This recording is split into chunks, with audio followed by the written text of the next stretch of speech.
next to like the top. Yep, there it is. It's recording now. You're good. Okay. And what are you seeing there? We see the presentation online. Okay, thank you. All right. Now we're ready to go. Thanks everyone for coming tonight. I think we've got a full council tonight, which is it's been a while since we've had a full council, so that's great. We are missing Sister Mary Jo, who called me and said she wasn't going to be able to make it tonight. So besides her, I think we've got Bill Callahan, Emmett, John Cecil, John Key, Suzanne Norwick, and Cordian.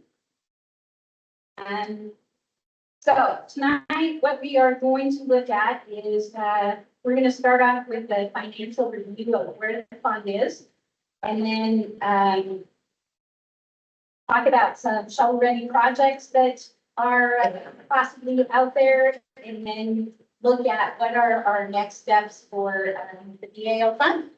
And with that, I'll hand it over to you, or Miranda. Miranda, get into that one. So a few little housekeeping items. Miranda, what are you still seeing? Are you seeing the presentation?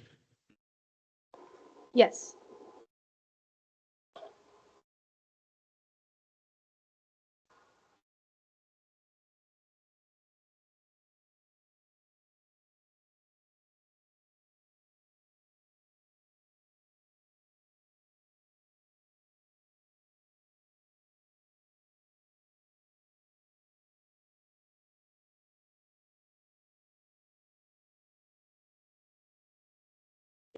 Not seeing how to advance that.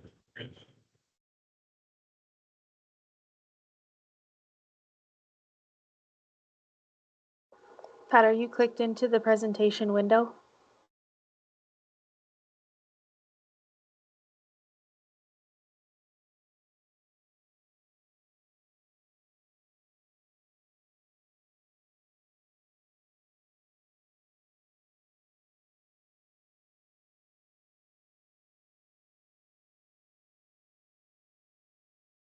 I am sure. Which one is that? The one that shows the presentation? I'm not sure. If I click on the PowerPoint icon, I've got 3 windows open. Yeah, so there should be one that's like full screen. Excuse me. That's the present mode. And then you should just be able to use the arrows on your keyboard to advance.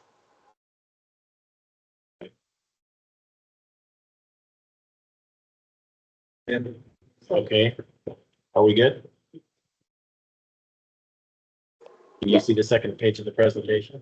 Okay, Yep. All right. Okay, well, thanks, folks. Just some housekeeping items. This meeting is being recorded. And so for those online and here in the room, if you have a question, if you could be recognized by the chairperson first. And once she has recognized you, if you could just state your name so it gets caught and recorded. And also, this is a new rule for us, first time here, so the restrooms are through those doors, men's on the left, ladies on the right. But with that, we'll go ahead and we'll get going. Yeah. No, it's on. Oh, online. So it looks like we have Miranda Flugge, Ford, Catherine Osrat, Ray Binky, and Robert Pell. Is there anybody else online that I don't see?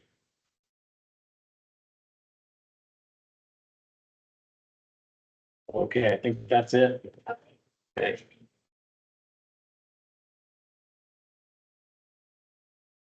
So the first thing we're going to start off with is Miranda's going to go ahead and go through the financials with us. These are for the year, fiscal year end 24, which would have been June 30th. And then we do have some numbers for the first quarter in different spreadsheets. So you should have those spreadsheets in your packet. We'll show them here on the screen too. So Miranda, are you ready? Yep, you just have to give me control. Okay.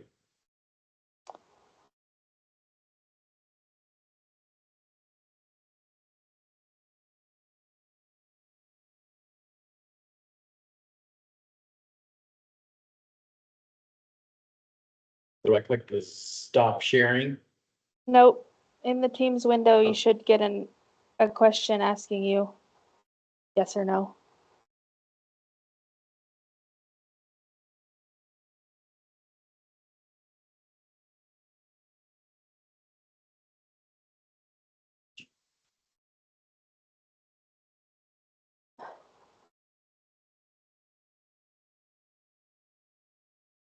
You can even click on that. So I think you can even click on there. Just click on the.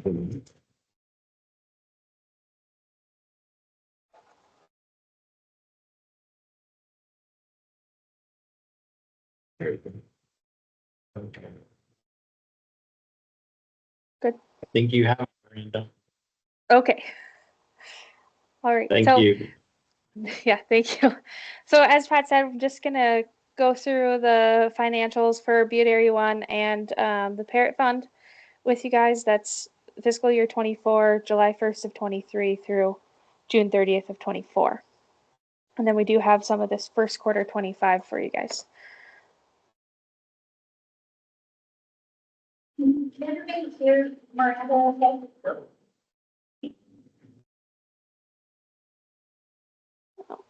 Why is it?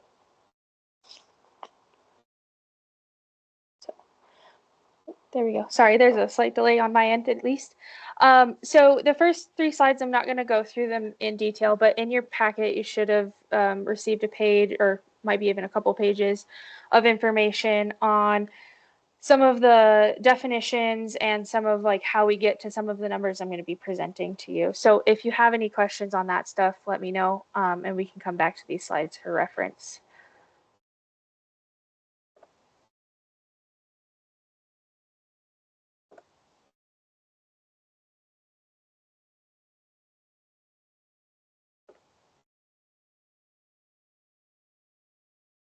Okay, so Butte Area 1 Fund, the mine waste area. Oh, there it goes. So expenses this year were 206,000. General expenses, revenues, and liabilities of just under 71,000. Interest earned of just over 80,000. That leaves this category with a cash balance of 1.7 million. Stream restoration.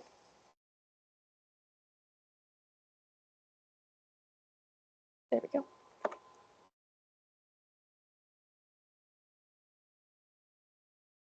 Stream restoration expenses of just over 1,000. General revenue or general expenses, revenues, and liabilities of under 69,000. With interest of 78,000, which leaves this category with 1.7 million.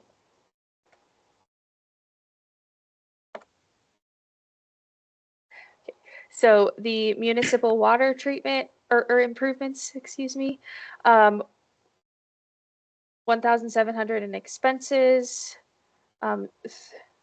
30,000 in general expenses, revenues, and liabilities, and just under 35,000 in interest, which leaves this category with 756, almost 757,000.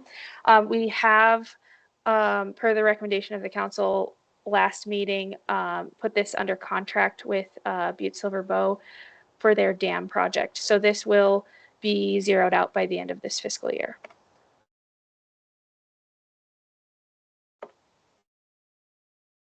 So the recreation category, $200 in expenses or direct expenses, general expenses, revenues, and liabilities of just under 46,000, and interest earned of 52,000, I should say, sorry. And then the cash balance for this one is 1.1 million. That leaves us with the small projects category. $70 in direct expenses, 8,000 in general expenses, revenues, and liabilities, an interest of 9,000, and a balance of just under 199,000. So that leaves the total fund balance of 5.5 million. Something that's a little different on this report from last year is those numbers in pink. They're just the total of those rows. I thought that might be something you guys would want to see because we didn't do it last year. So this is the Butte Area 1 first quarter. So like it says, just July through the end of September for these categories as well. The mine waste area, 8,000 in expenses, municipal water, just under 2,000, recreation, $163, for a total of 10,000. The general expenses directly to BAO is 15,000. The administrative costs are 12, and interest earned so far of 39,000.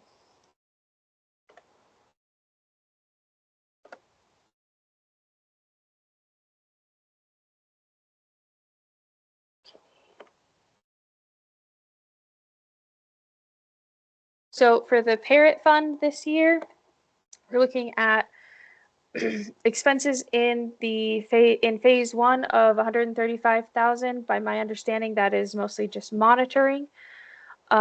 Phase 2 is 1.5 million, excuse me. There was a very small expense for the shops of $6. And then the Parrot General, $1,000. That leaves total expenses, direct expenses to the Parrot Fund of 1.6 million. General expenses of 137,000.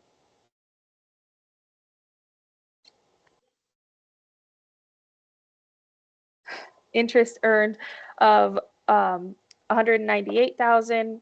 The change in liabilities is 877,000, which leaves the fund with a total cash balance of 2.8 million.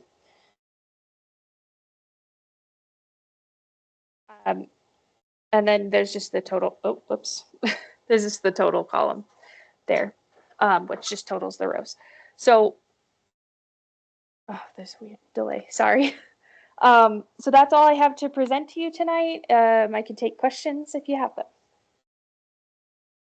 We'll go ahead and take questions from the council first. Don, do you want to? Hey, Miranda, this is John Key. Just clarifying question, please. Butte BAO budget, you back up to 750 we're giving the city on municipal water.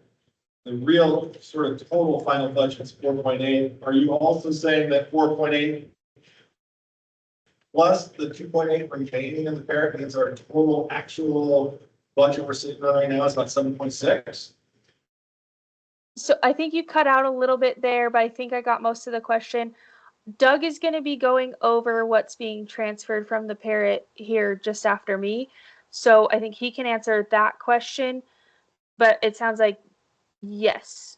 Essentially you would be that, well, yeah, the 5.5 remaining minus the municipal water, or yeah, water.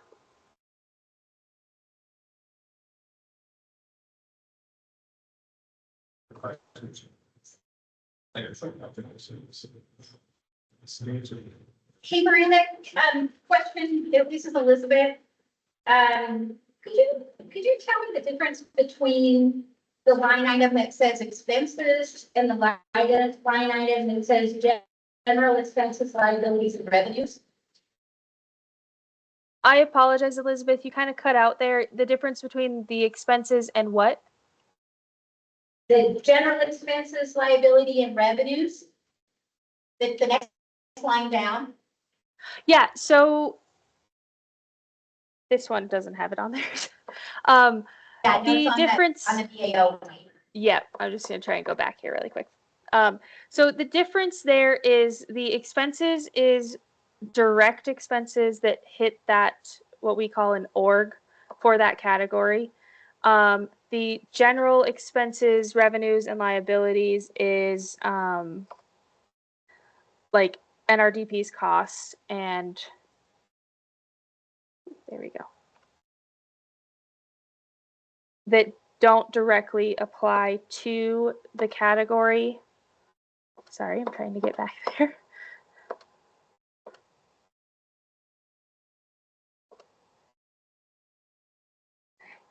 So the general expenses, revenues, and liabilities is expenses that are NRDP costs that don't directly apply to a category but do apply to the BAO fund.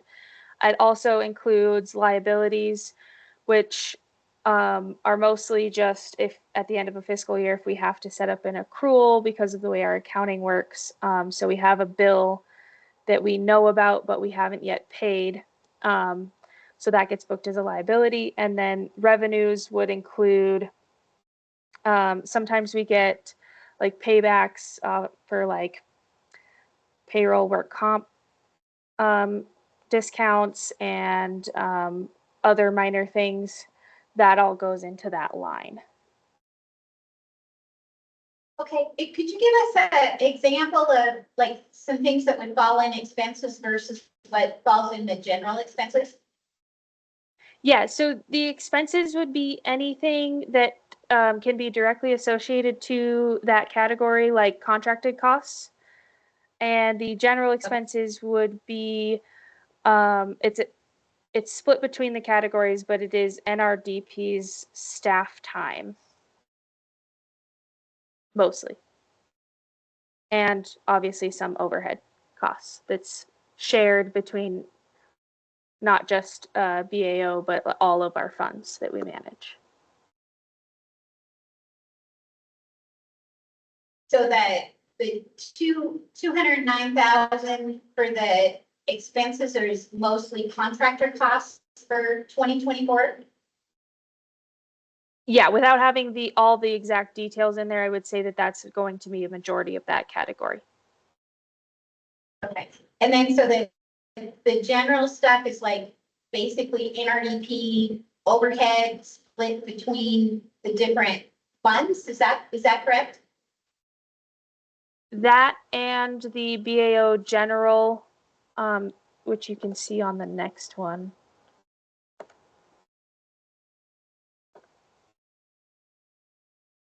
This BAO general category, that is mostly NRDP staff time that is directly associated with the Butte Area 1 fund, but not directly associated with one of those categories.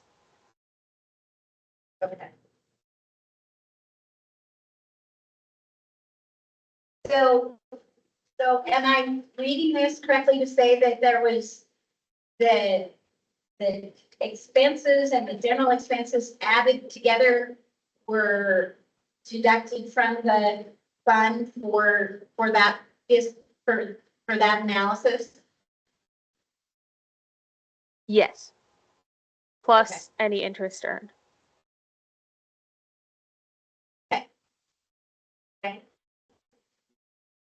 Go ahead, John. Following up on that, looking at the next chart, the first quarter of fiscal year 25. There's $12,000 in administrative expenses.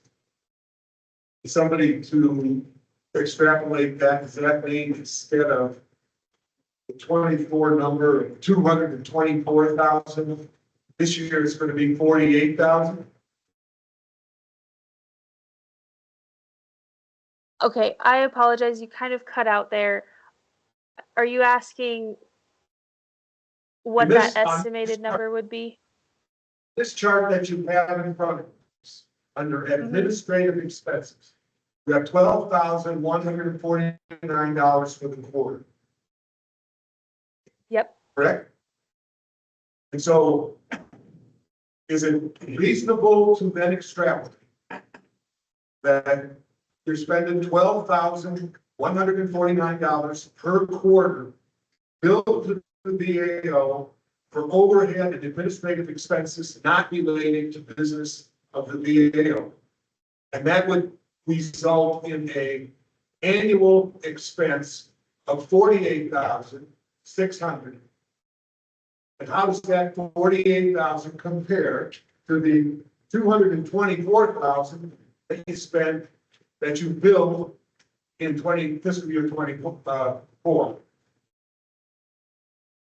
Yeah, I mean, based off of the first quarter, yes, that would be an assumption you could make, is if it stays at this rough rate, the approximately 48,000 would be spent. But that's just the administrative overhead costs, not the BAO general costs, which also factors into that 220,000 number on the previous slide.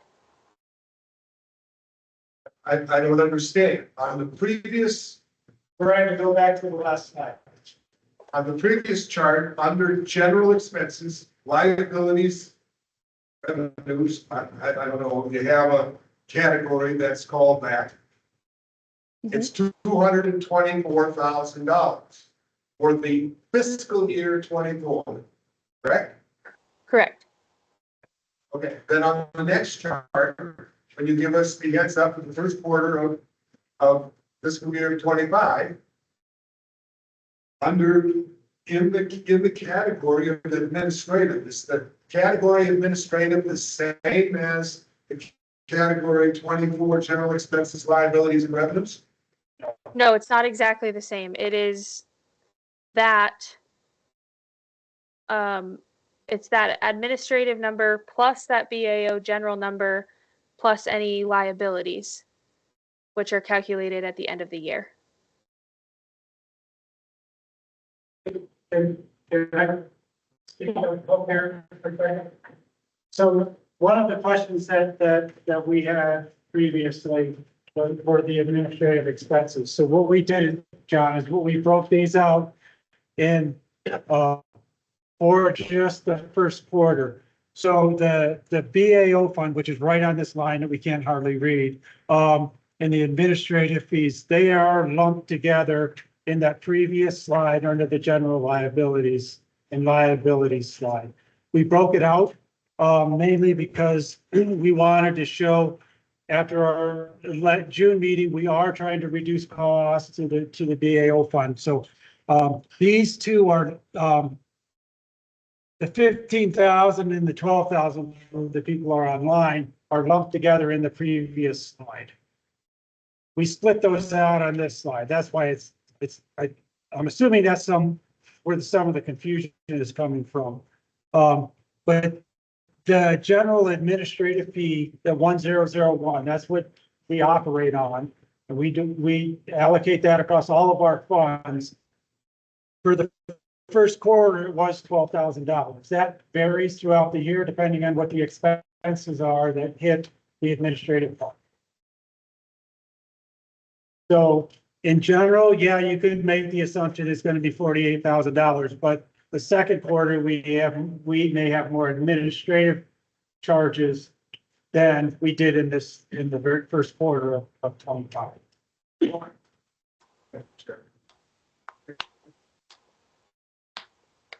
Last time we had this discussion, I was led to believe, and I don't know about my colleagues, but I was led to believe that you have a formula that charges a percentage against all the programs to cover your overhead and general administrative expenses. We do. So the first quarter, is that 12,000 or is that 27,000? And why would it be different in the second, third, and fourth quarters if it's a percentage-based approach to how you spread your administrative overhead expenses? So our administrative fees is $12,000 that you see here. For the first quarter, the administrative fees is $12,000. You can't. In the previous, what I'm trying to get at, the previous spreadsheet, the 15,000 and the 12,000 are combined into one row. I got that. Okay, So then that's 27,000. So if I multiply 27 times 4, it's 108,000 that you're billing to the VAO relative to this administrative expense for 1001. no, because in the previous slide, this one, the one, the general, the 10-220, that is work that we are doing, staff is doing on the BAO, on issues in Butte. For instance, some of the charges, there was a $70, and we talked about this earlier today. There was on the previous slide, there was a $70 charge to recreation.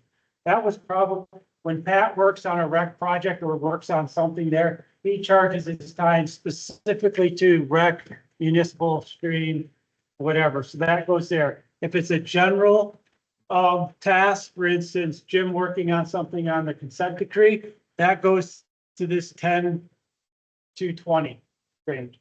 The 1001 are completely administrative fees. Those are, for instance, a portion of the office that Pat has in this in Butte at the Thornton, a portion of his rent based on our formula goes to this administrative fee.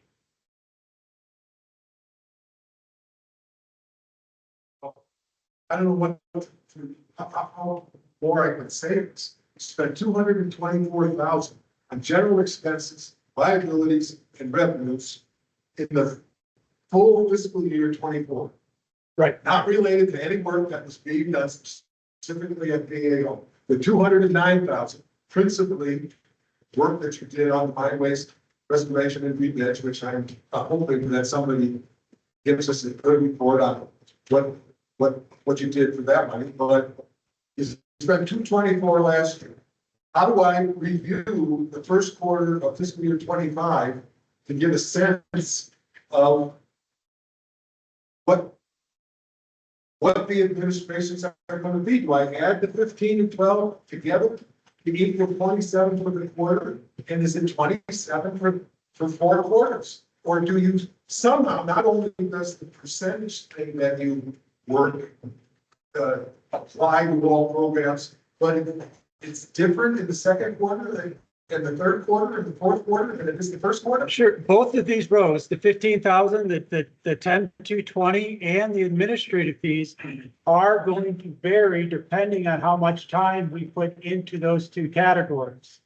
So for instance, if there is something going on, if Pat or Jim are reviewing a design on reduction work or something like that that comes out, there could be more time spent on that goes to this 10-220. That is in the general liabilities quarter. So that may go up in quarter 2. There may be additional administrative fees that come up throughout in the second quarter that we did not see in the first quarter.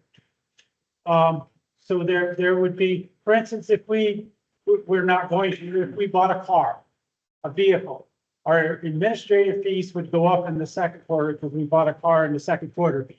The percent that the BAO would pay to that based on our formula, this would go up. It's not going to stay at $12,000. Depends on what those administrative fees are. Yes. My question is, I think John said last time that in June, he was under the impression that those administrative fees were a calculated number based on overall expenses, but you're saying they're actually billed. What you're saying? Our administrative fees are based on the previous year's expenses, and we've done this through an accountant to set those up. So our previous, and it's for all accounts. So we base our administrative fees on the previous year's expenses. That's the only way we've been told we can do it. And so that, I don't know exactly what the rate is this year. Miranda, do you remember what our 100 rate is for fiscal year 25?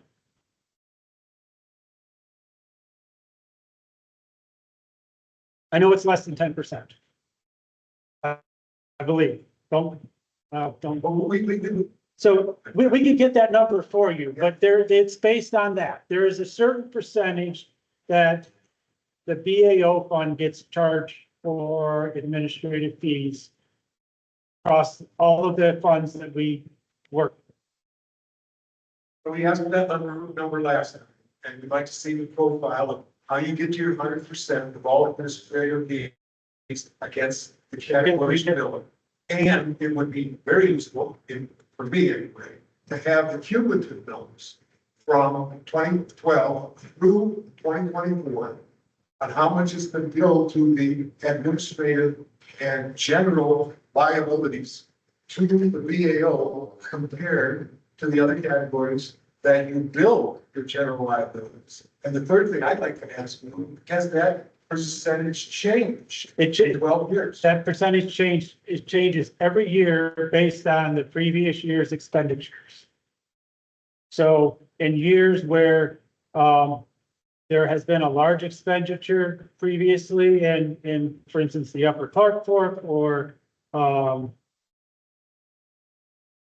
BAO, the next year, that percentage is slightly more. It varies year to year. So it has changed. But it doesn't change based on the fund balance. It does not change on the fund balance. It changes based on the expenditure. How much time we are spending on that fund. And it's based on the previous year. It is based on the previous year, yes. And what we're trying to show you here on this slide, and this came from a conversation that I had with John and Elizabeth, or Pat and I had with John and Elizabeth earlier, is that since the June meeting, we have reduced our work on the BAO and the amount that we are charging or working on BAO. So that does reduce these two numbers. The fact that it doesn't reduce this number because this is a fixed number, but this is the number that is going down. The amount of time we're spending on the 10-220. We are reducing that number. We're reducing our amount of time that we are spending on BAO. So question sort of comes to those things you said a few minutes ago. Specifically, what account does Pat's salary come out of? The expenses account or the general expenses liability and revenues account? Pat's salary comes out of the various funds that we are working on. Which So Pat is 22 or the expenses account? Pat's salary comes a portion out of BAO, it comes a portion out of the Upper Clark Fork, it comes a portion out of the Yellows. Okay, so our founding documents was that this fund, as the word shall, have a local representative. Yes, Hired and funded from this fund, not from all the other funds. The word shall is it's a legal word. I mean, it's a requirement, right? So you just said that Pat's being funded out of other accounts. yes, because at this point in time, there's not enough, there's not enough for Pat to work 40 hours a week here. So he is working on other things to, one, preserve the BAO, but also to keep him, busy So working those on other funds are things. paying us and those other funds. No, those funds Because are, Pat's employed by us. those funds are paying Pat and it's being reduced out of BAO. Okay, cool. So it's reducing the expenses to BAO by Pat working on other things. Okay, thank you. Suzanne again. So, my question wasn't, it just was a slight comment that you made and I wasn't. Yeah, I'm sorry, I got a step over here. I was thinking you're near the consent decree, but you made a comment that if somebody was looking on the, and we're not planning anything on consent decree, right? Because we're all, unless I misunderstand it, we're all restoration. But you had made a comment if somebody were on consent decree, and I didn't know if that was just an example you gave, or is that really something that you would cover? So at this point in time, the 10-220 would be, so for instance, if Jim Ford or Tax were looking at a design that Art came out with protocol or JDCs, looking at a design to see how we can integrate restoration with that, that's where their time would be billed. It would be billed to this general fund. It's not a specific category if Pat is working with Montana Tech on the mine waste reveg, his time gets billed directly to that. So the biggest expense in fiscal year 24 is 224,000 in general expenses for which this council has no input and no control. John, or Miranda, can you go back to the previous slide? Please.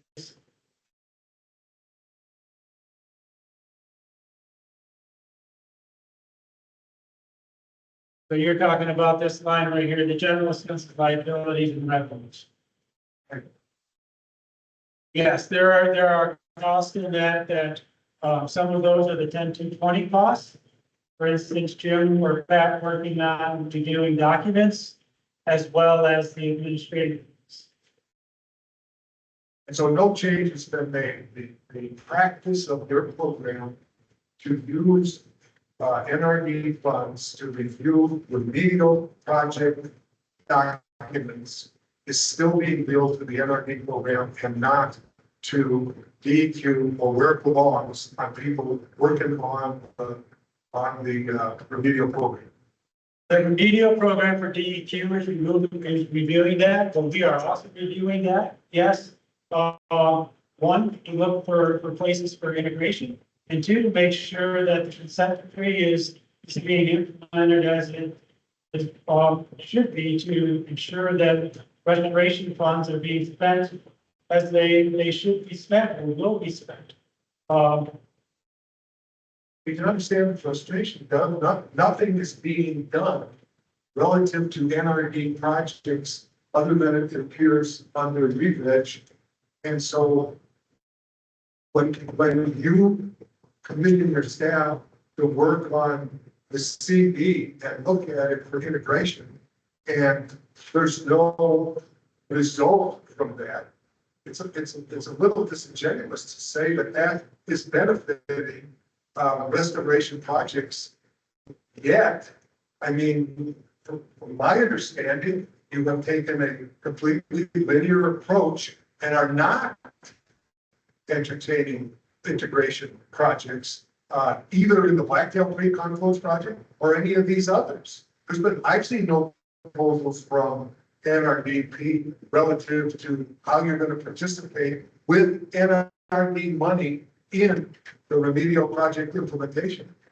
Well, at this point in time, John, there hasn't been, we've reviewed plans, but there's not a plan out there that we can review to try to integrate them. So, but you're the one who just said you're looking at these plans primarily to look for integration possibilities. Yeah, Well, yeah, and for instance, we did spend, and I know this was part of this is last expenses. But when I know at the last meeting in June, there was a lot of concern, and we did spend funds on, for instance, the dirty dirt issue.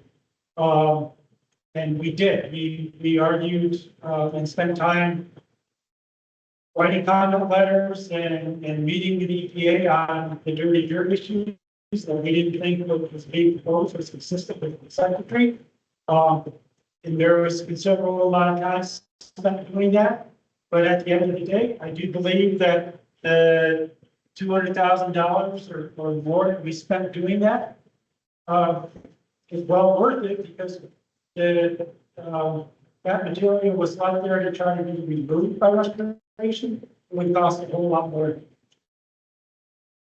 So it's, we do believe, some restoration is cheaper to be done, by putting it on paper. And making sure that the consent decree is completed and implemented as it should be, instead of sitting back and saying nothing and then having to come in and pick up the dirty dirt with shovels later on.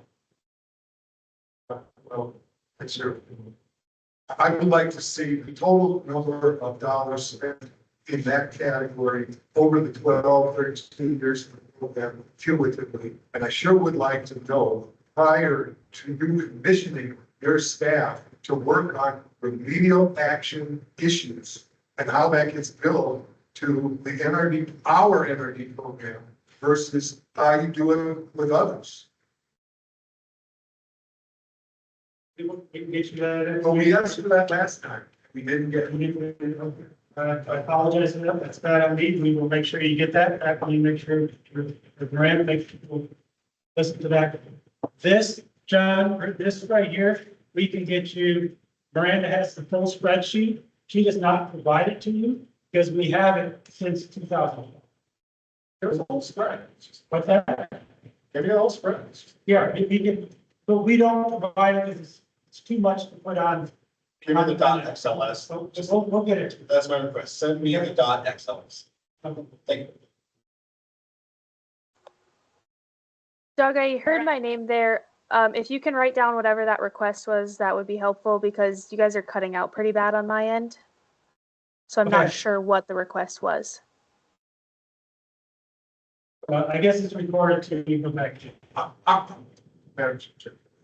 Are the general expenses, liabilities, and revenues, you expect project that number to be near 224,000 again, fiscal year 25?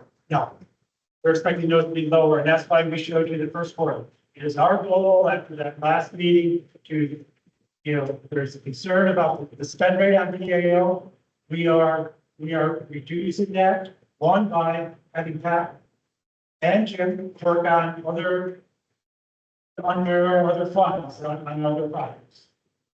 So we are reducing the best way to reduce a lot of both the general liability and the expenses is to move the staff to, other, where they can charge other funds. And Madam Chair, did you approach or have you had a discussion with DEQ about billing expenses relative to review of the remedial design documents for priority soils to DEQ, through the Butte account that was set up for them to do that work? I did, You did. I did. And what was the result?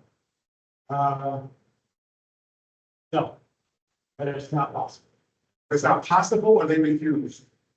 It would seem to me. The answer, John, I'll just let you know, the answer was no, that's not possible. That's the response I got from what Katie Larson and Amy Speck. Is that, no, they already have staff working on that. It is not possible for NRD to charge that to their account that they didn't pay for. So we did approach them.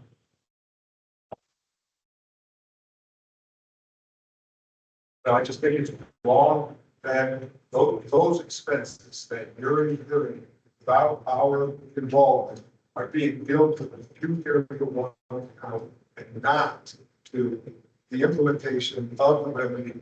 And those, to me, are those are DEQ remedy expenses. If you're helping them, great, good for you. I appreciate the help you're giving them, but I don't see why the NRD program is bearing that expense. That's just a statement. I don't. And that's part of this meeting. That's part of the meeting as we're moving forward. That's supposed to be part of the meeting as we're moving forward. Let's go ahead and we're getting behind time. Let's go ahead and move forward on the curriculums. Excuse me, Madam Chair, Doug, can we move the owl? I'm concerned that this will not actually be able to function as meeting minutes because the sound is so bad. It's very difficult for us to hear. So the record.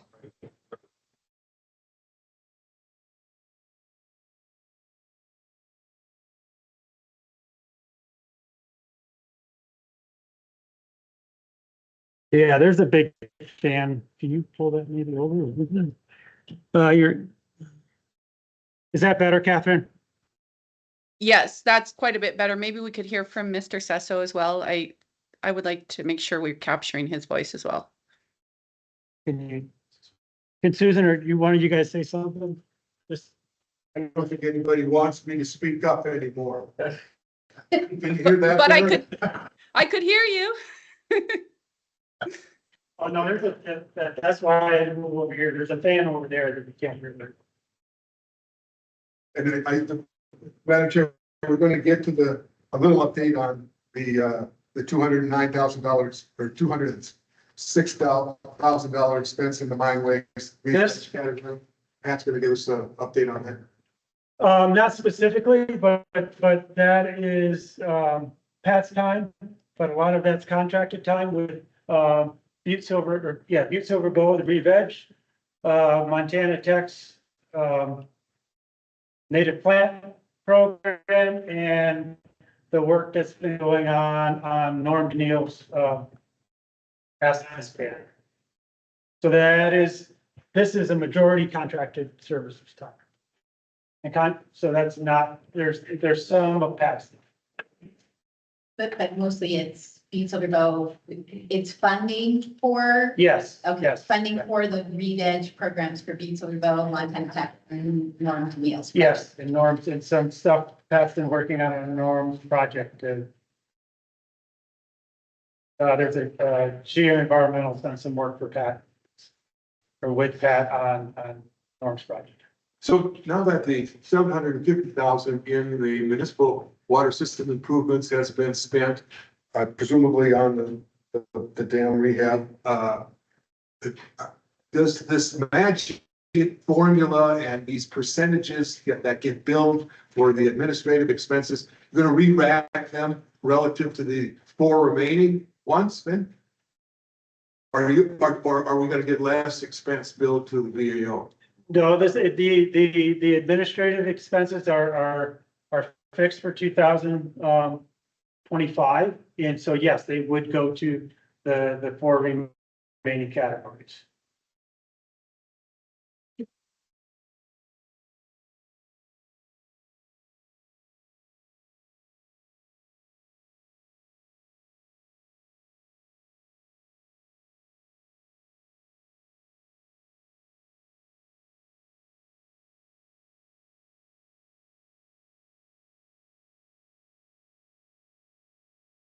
So the Parrot reimbursement, as you guys know, the Parrot project is, was completed. We did finish, with contractor's help, finish the, requirements that we had to complete for the consent decree, and submitted, that information, to EPA and, BP to meet our obligations under, I think it's paragraph 96. Regardless of that, this is the diagram that was provided in the 2019 amendment for how money is supposed to flow. Any leftover money flows from the parent back to the various funds that funded the Parrot project. So as Meranda indicated, there's approximately $2.8 million left in the Parrot project right now. We proposed, or we're going to retain about $500,000 of that for operation and monitoring of the Parrot project. There are still some consent decree issues that we need to monitor. We're responsible for some groundwater issues there, as well as operations. There's revegetation and some secure, or some obligations that we have to maintain if something happens to go with something that we built. So we do want to retain some funds at this point in time to take care of those things. So as soon as we get the final documents that we need to reimburse, we do, like if we were to do it today, we feel we could reimburse about $2.4 million to the funds that provided dollars to the Parrot project. And I apologize if this is right in the middle, but from the previous chart, the Butte Area 1 fund gets 35% of the remaining funds. So 35% of that 2.4 is approximately $825,000. In your 2020 amendment to the restoration plan, you guys allocated how you wanted this reimbursement split out between the various categories. 30% to the upper Silverbook Creek corridor, 15% to the re-veg, 35% to the stream restoration, and 20% to the recreation. And this is how that flows into those categories. The beginning category is the sum that Meranda provided in the previous table. We've added in the Parrot reimbursement, and so the upper Silverbook Creek corridor would have about $250,000 in that category. Mine waste would have about 1.9 million.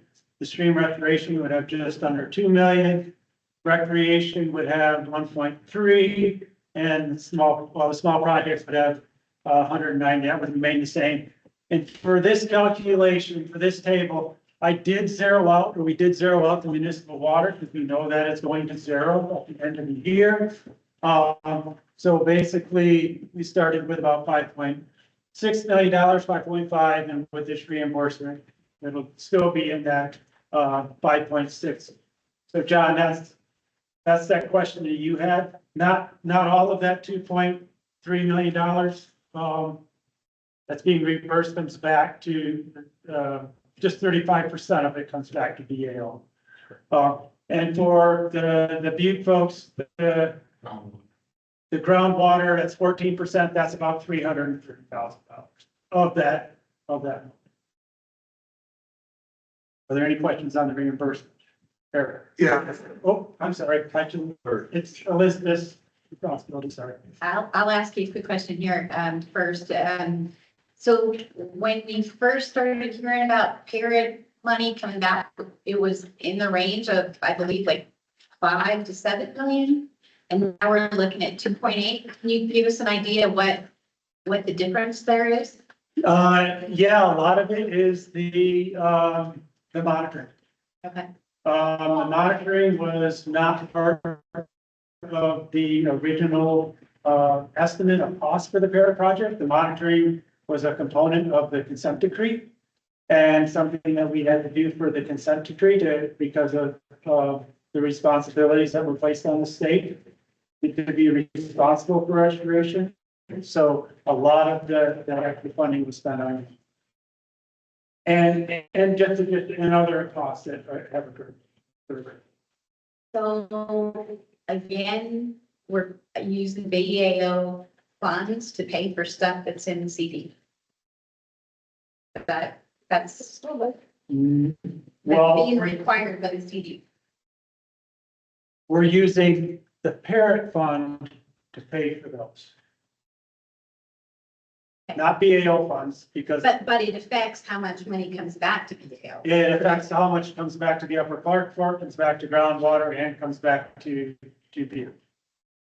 Yes, all three of those funds. So, but there was no funding mechanism set up in the CD to pay for those? If they're coming from the CD? No, No. not that I know of, unless Catherine knows of something different. Or Jen. Madam Chair, Doug, yeah, there was no additional funding beyond the leftover funds from the $20.5 million that's being paid to the state for the Blacktail Creek work. That's the only funding provided in the consent decree. And the obligation we're referring to is the ability for BP to sue the state for the Parrot work. So it's directly related to costs that would hit Parrot costs.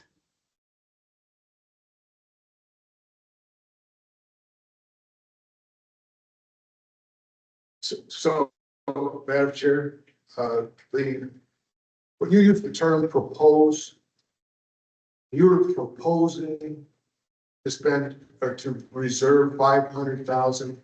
Who are you proposing that to? We've made that recommendation to the governor's office. Based on our estimate of what we will need over the next 5 years, the consent decree requires we're liable for the parrot for 5 years. And in order to, protect the state and monitor the site, we estimated that's what we would need to uphold our obligations and protect the state. And when will the decision be made for him to approve your retention of the 500,000? When we go to do when we propose to revive, we talk to them about this. And when we go to, return to funds, we will ask them to approve them. And what's the time frame on that? We're hoping to do that by the end of the year. I just, Madam Chair, I have a remedial question. When you keep saying we, are you referring to the NRPD? Are you referring, where does DEQ come in? You say like, we're responsible, you said, we're responsible for 5 years of monitoring. Who is we and that? When I do say we, that is the Natural Resource Damage Program. The Natural Resource Damage Program with restoration funds took out the Parrot project. And in the consent decree, there's provision in the consent decree that makes the state liable for potential impacts from that restoration project for up to 5 years. Follow up. So, because when you say the state, where does DEQ fall in that? As far as the responsibilities for restoration, For the monitoring. that this monitoring of the Parrot project is the Natural Resource Damage Program. So, but when you say that, so when you say the state, is that also your program? It is, and I'm gonna ask Catherine, Catherine, is it just the Natural Resource Damage Program that's liable for the restoration under the consent decree, or is DEQ included in that? Madam Chair, Catherine Houserath. Yes, it's the state of Montana that has the obligation, but it is specifically related to the Parrot Tailings Waste Removal Project.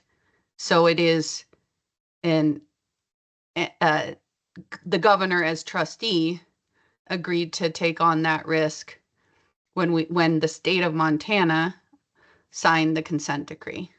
And so it is an obligation that the state would have to fulfill, but the only nexus to any state funding is restoration funds, because it's for the Parrot Tailings Waste Removal Project.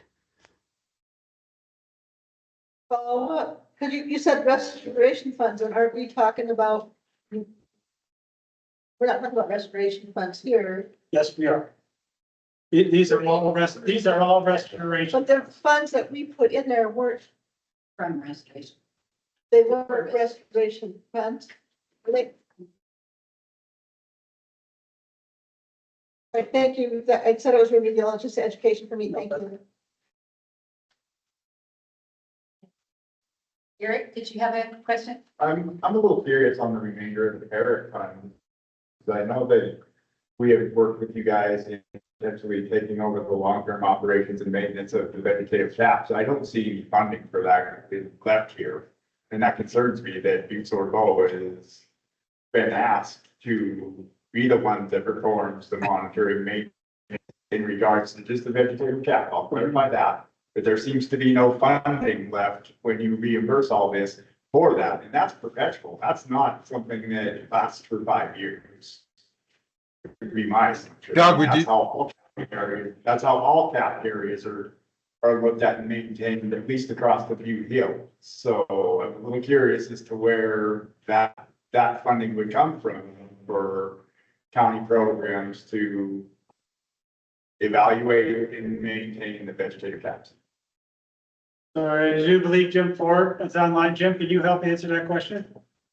Yeah, it sounded like Eric. So this is Jim Ford, NRDP. I think that 500,000 set aside that Doug was just describing, Eric, that's primarily and inclusive for money for maintaining those caps. We don't have a big plan for additional, say, groundwater monitoring. It's more to give us funds for us to work out a plan with Butte Silverbow for the long-term maintenance and operation of those ET cover areas. So really, that's what Doug was describing there. So does that answer your question, Eric? Yep.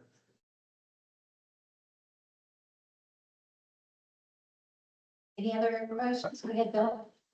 So if NRDP is responsible for 5 years of monitoring of what's been done at the Parrot, and Butte Silver Bowl is going to be responsible at the same time and into the future for that monitoring of all the covers that have been put on the hill, the ones that are working, the ones that aren't and stuff.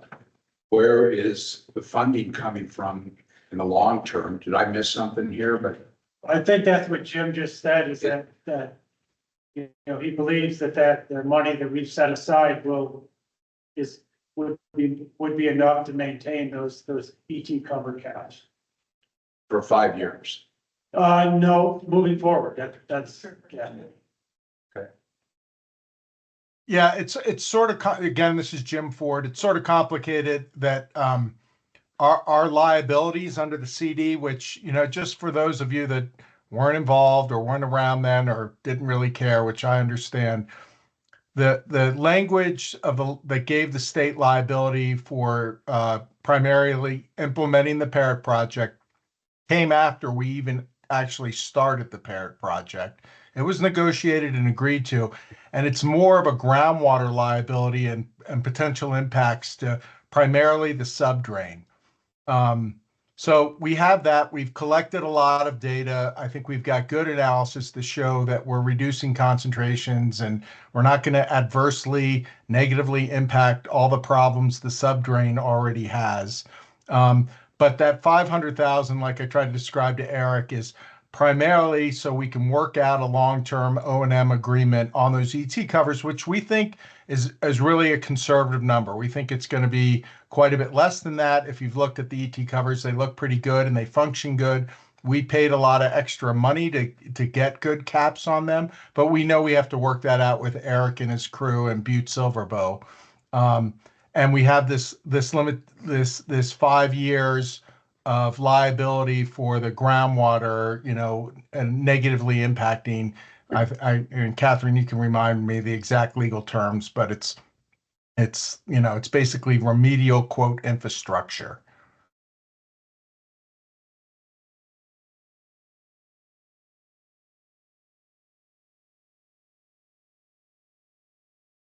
So I don't want to repeat myself, but I would ask if you have any correspondence relative to your ask of DEQ. It would appear to me, as someone who knows the CD very well and the purpose and function of the Butte site account, 20.5 million, which I saw recently has grown to 22 or 23 million, that is not bearing the expenses that you're incurring relative to the implementation of the CD and the remedial action that will come. And I'm fishing for the right approach and who to ask. What was the basis of that decision? This is not directed at you, and they told you no. I'm not willing to accept that answer because there does not appear to be a reasonable justification why your expenses are not billed to that Butte side account if they're part and parcel to the proper implementation of the CD. So where do I go? We will get your response. Yeah, I mean. Yeah. That, and from our last meeting, that was what I think all of us finally came to the understanding that a lot of work was being done on behalf of the CD that was being funded by the BAL fund, and the CD is BEPSU. It's not even the same, you know, the same unit here. I mean, the boundaries are not the same, and I in our plan we have no we have no expenditures for that. None of that was approved in the plan that we put together. So I guess, if it's due to the CD, it should be coming from the CD. In my mind, anyway, I don't know. And I agree with John. I don't think that we can take no for an answer to that. Yeah. We will do, yeah. I guess another remedial question, the governor did approve our plan, right? Yes. And so if you're saying the governor's approving this plan, then he needs to come back and probably reapprove or redo our plan to incorporate what he wants to do with that. I don't know. But I'm just saying, we're just trying to keep our money what it was intended to do and what the governor signed off on. I agree, and that's we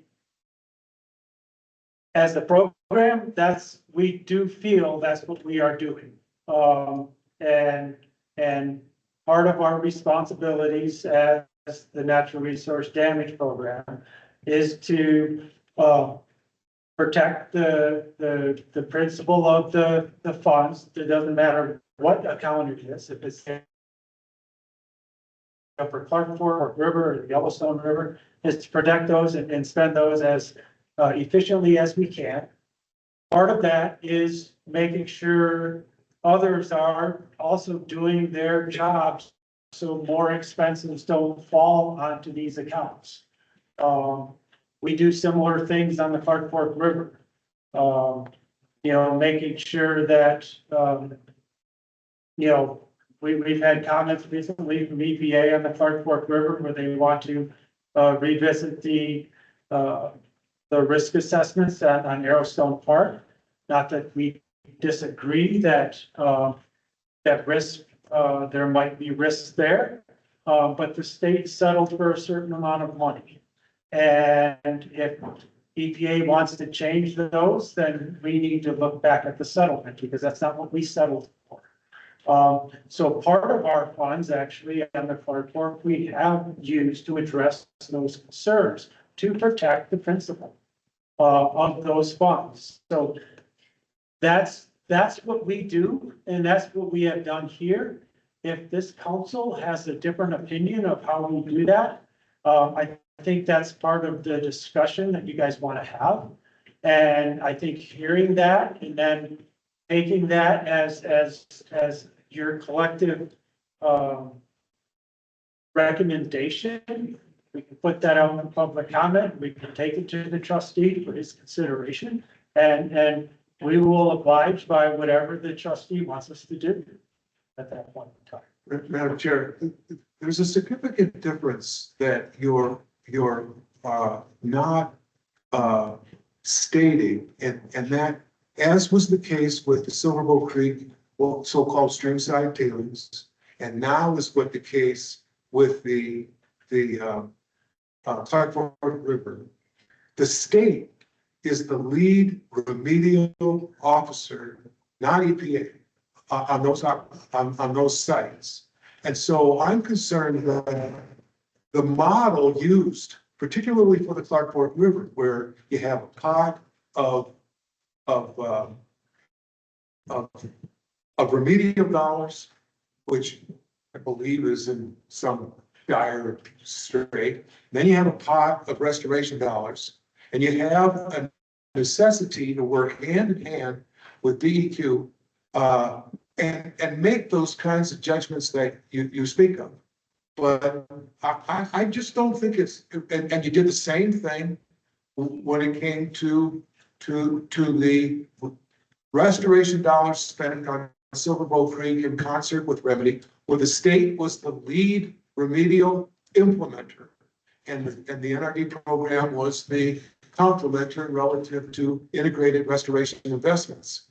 It just seems to me that we have missed, it's a miss, because in the case of the priority soils operable unit, EPA is the overseer, and the state of Montana was given the responsibility to do the Blacktail project. The state of Montana was given $20.5 million, now plus interest, to implement that one project with the firm understanding that there would be surplus dollars at the end of the day that would go back to Silver Bow restoration projects. And it just seems like it's much more appropriate that that integration work you speak of comes out of that fund rather than the BAO. And I think it got into this approach because that's appropriate for the Clark Fork River when you own both halves of the equation. But in this case, the BAO bearing the cost of remedial integration work, it's much more appropriate for it to come out of the Butte side account, which was why it was set up. So there would be no concern relative to restoration actions. And for you to report that, you know, they just said, no, you can't do that, just doesn't wash with me. So, John, so they're at the end there, I'm confused a little bit. So what my conversation with DEP is that we asked if we could participate into their cooperative agreement where they get reimbursed by EPA. And they said, no, they already have staff working on that. And so us, NRDP staff, Pat or Jim, submitting an invoice to DEQ to be reimbursed through their cooperative agreement with EPA, they said no to. As far as the BPSOU consent decree settlement, the $20.5 million, that money is with DEQ until, per the consent decree, until they complete the remedial action on Blacktail Creek. We can't charge to that because we are restoration. So restoration doesn't get any of that money until DEQ, and Catherine, please correct me if I'm wrong on that. That is in the consent decree where that money is not available for restoration until DEQ has completed their remedial obligations. You're shaking your head, but you don't agree. I think you're splitting hairs. If you asked about their cooperative agreement, I can see them saying no, because then they would have to be bearing your expenses under their cooperative agreement. I guess I would think that was stupid. If you're a knowledgeable player and can help them get their job done, they should be able to build that somehow. But if they're not, I know why the $20.5 million is in the consent decree, and it's to do the Blacktail Creek Confluence project. And if your comments are that you're making in the context of the implementation of the remedy for priority soils are vital to the state's representation at that table, use that money. And I would propose that. That's what I'm asking. Why don't you use that and preserve the BAO fund for the restoration projects that could be done later when it's appropriate, along with the money that's going to be left over from that account that will be used on restoration. It seems like a no-brainer, especially when I read and saw the numbers from the last time when you showed us fiscal year 20, 21, 22, 23, and it's $1 million or $4 million. I forget the number that it was. And that's a big chunk of dough that came out of the BAO. And I just think it's appropriate to make a call on that money for the contributions you're making relative to the implementation of the consent decree. And if you didn't ask that question, let's ask it and get a conversation going. Well, as I said, it's my understanding, Catherine, please, and I believe we talked about this just recently, that money is not available for us to use until DEQ has implemented their remedy. So, Madam, but technically, let me just, one thing, Catherine, and then I'll move to you. Technically, if we think about the funds that are being spent here, they much more fit, at least in my mind, into remedy than they do restoration. And if it's work that we had to do to keep the state of Montana out of litigation on that project, that to me, that's not a BAO or a restoration fund thing. That seems to me like it's remediation funds that we're talking about. So maybe what we're thinking about is, you know, they're not typically restoration funds that we're asking to be refunded.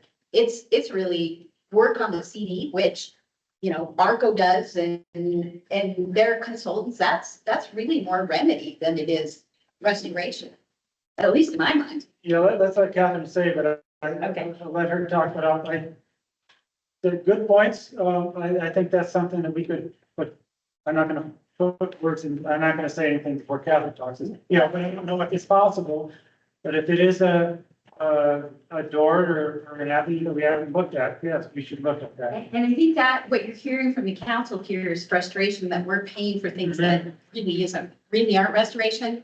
We hear Yeah. that, we hear, and that's on that last slide of where we're trying to reduce our costs to be. Yeah. Catherine, I'm sorry I interrupted you. Go ahead. No, thank you, Madam Chair, and thank you, Doug and Mr. Sesso. I think you are, I mean, we share a lot of the concerns that you have pointed out. The structure of the 20.5 million, which we all recognize, there is no question that is a significant overpayment that's intended to go to repay the funds that took the Parrot Tailings Waste Removal Project out. That's clear. Nobody's arguing that.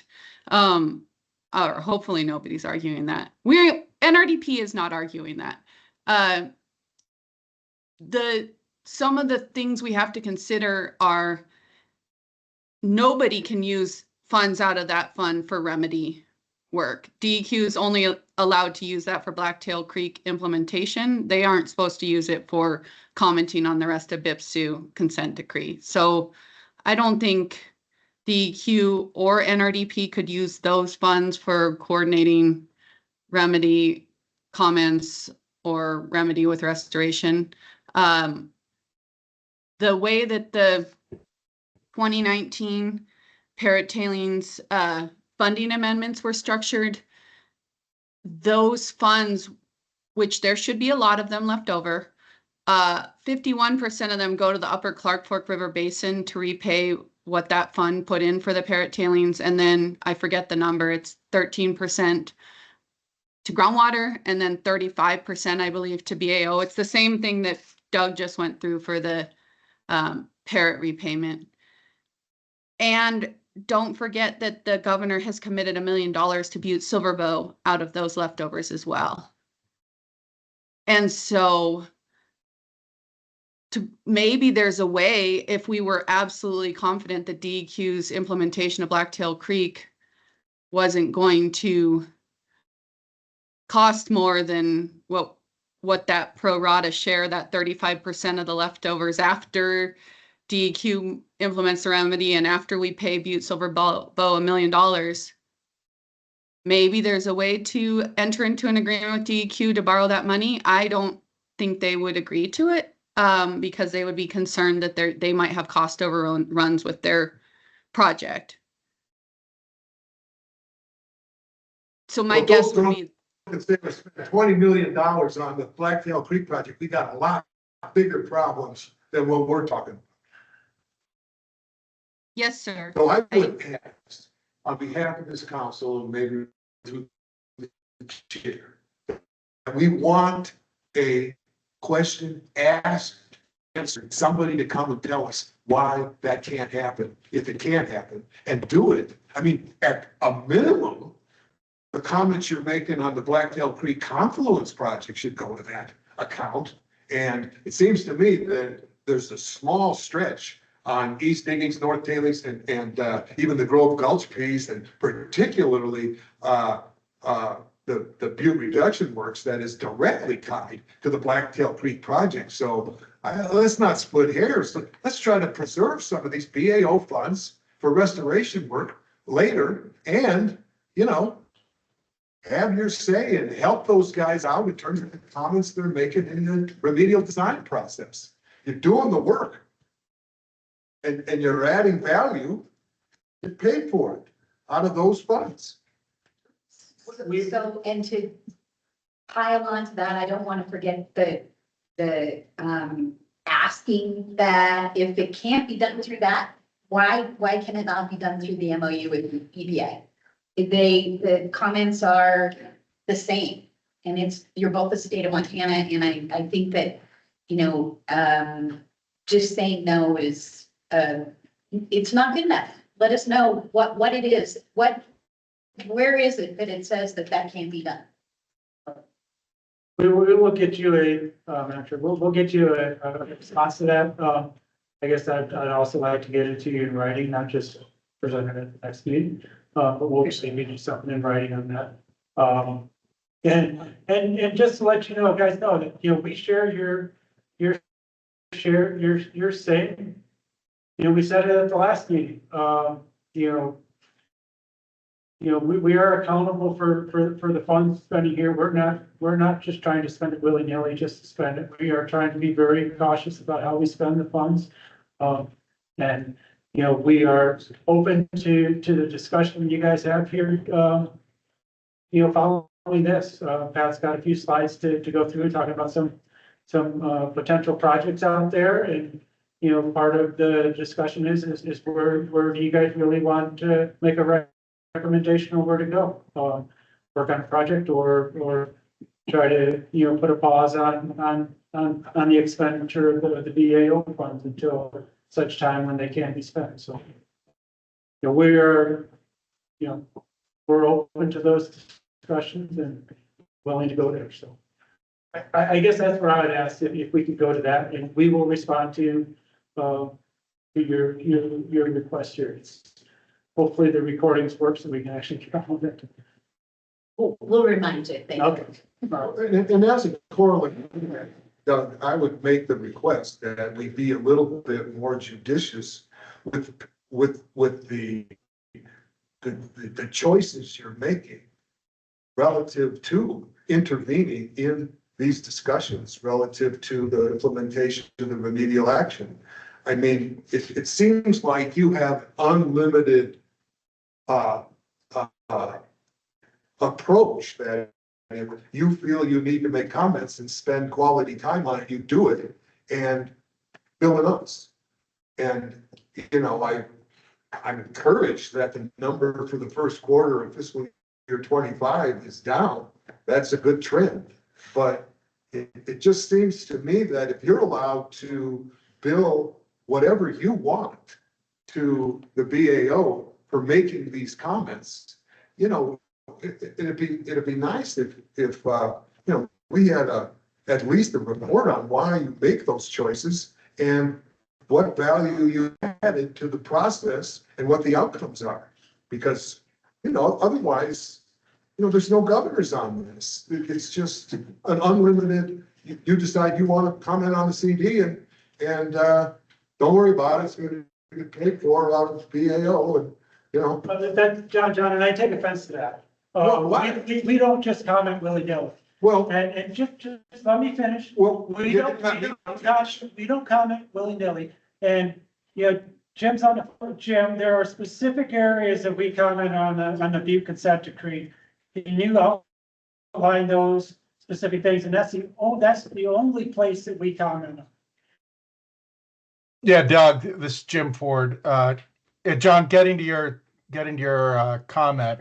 I mean, we focus only on the components that have the components of the BAO remedy that have an impact on either the Parrot project itself and the outcomes of the Parrot project or our liabilities under the CD.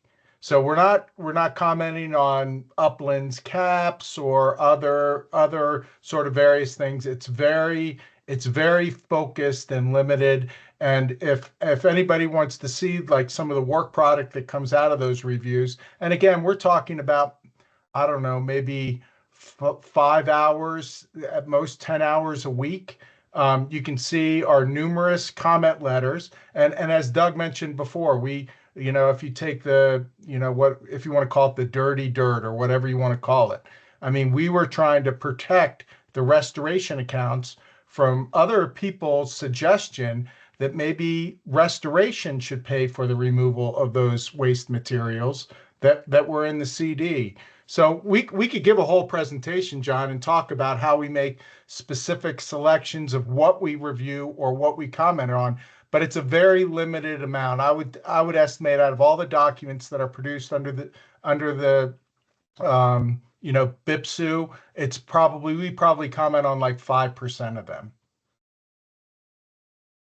At $1 million. The last time you made the presentation, you billed over $1 million to the BAO relative to making these comments. This is not a other duties as assigned kind of thing. And if you're gonna do it, I would contend that you use somebody else's money. So, I understand that, John, but I will say we did not spend $1 million. I'm not sure where you get that number from, and maybe we need to clarify in our accounting. We spent nowhere near that. I don't know what the $1 million is, but the million, there were going in the June meeting, when we went back in time and showed our expenses. That $1 million may have been associated with the consent decree negotiations, with the investigations of BRW and the diggings east and the north side tailings, to identify those, to push those. That's for that $1 million, but not our comments on the remedial action design documents and that last year, our 2024 expenses was the 200 and some odd $1,000. Portion of that was, the administrative fees, the portion of that was us commenting on those documents. So it was nowhere near $1 million commenting on those. Well, I guess we'll just agree to disagree. That's the number I left with when I left that meeting. And it's very expensive. It's a lot of money, and we have no role in how that money is being spent. All right, let's move on to the shovel-ready projects.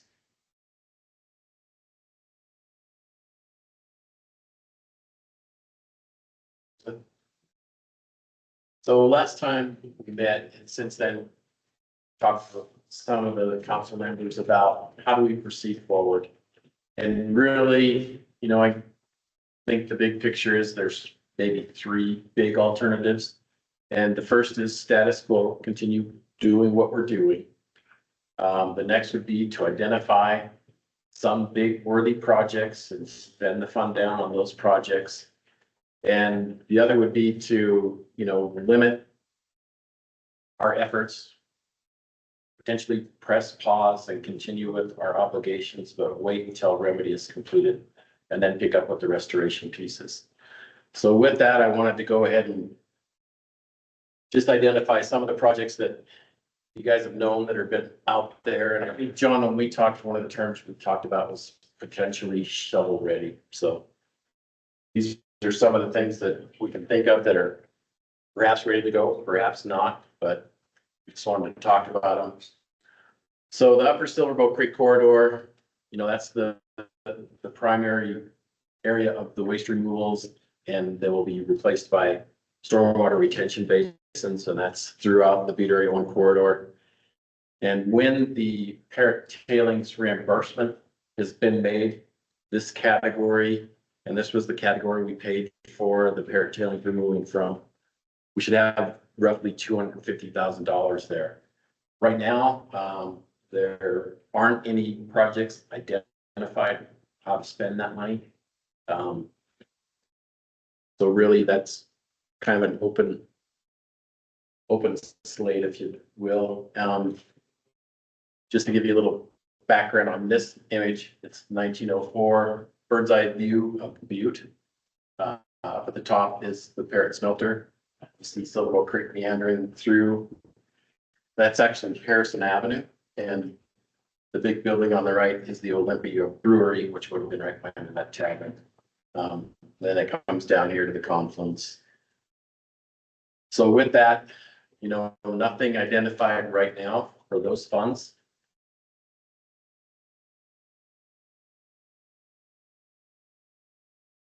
The next one that I'd like to talk about is the mine waste area, basically the re-veg projects.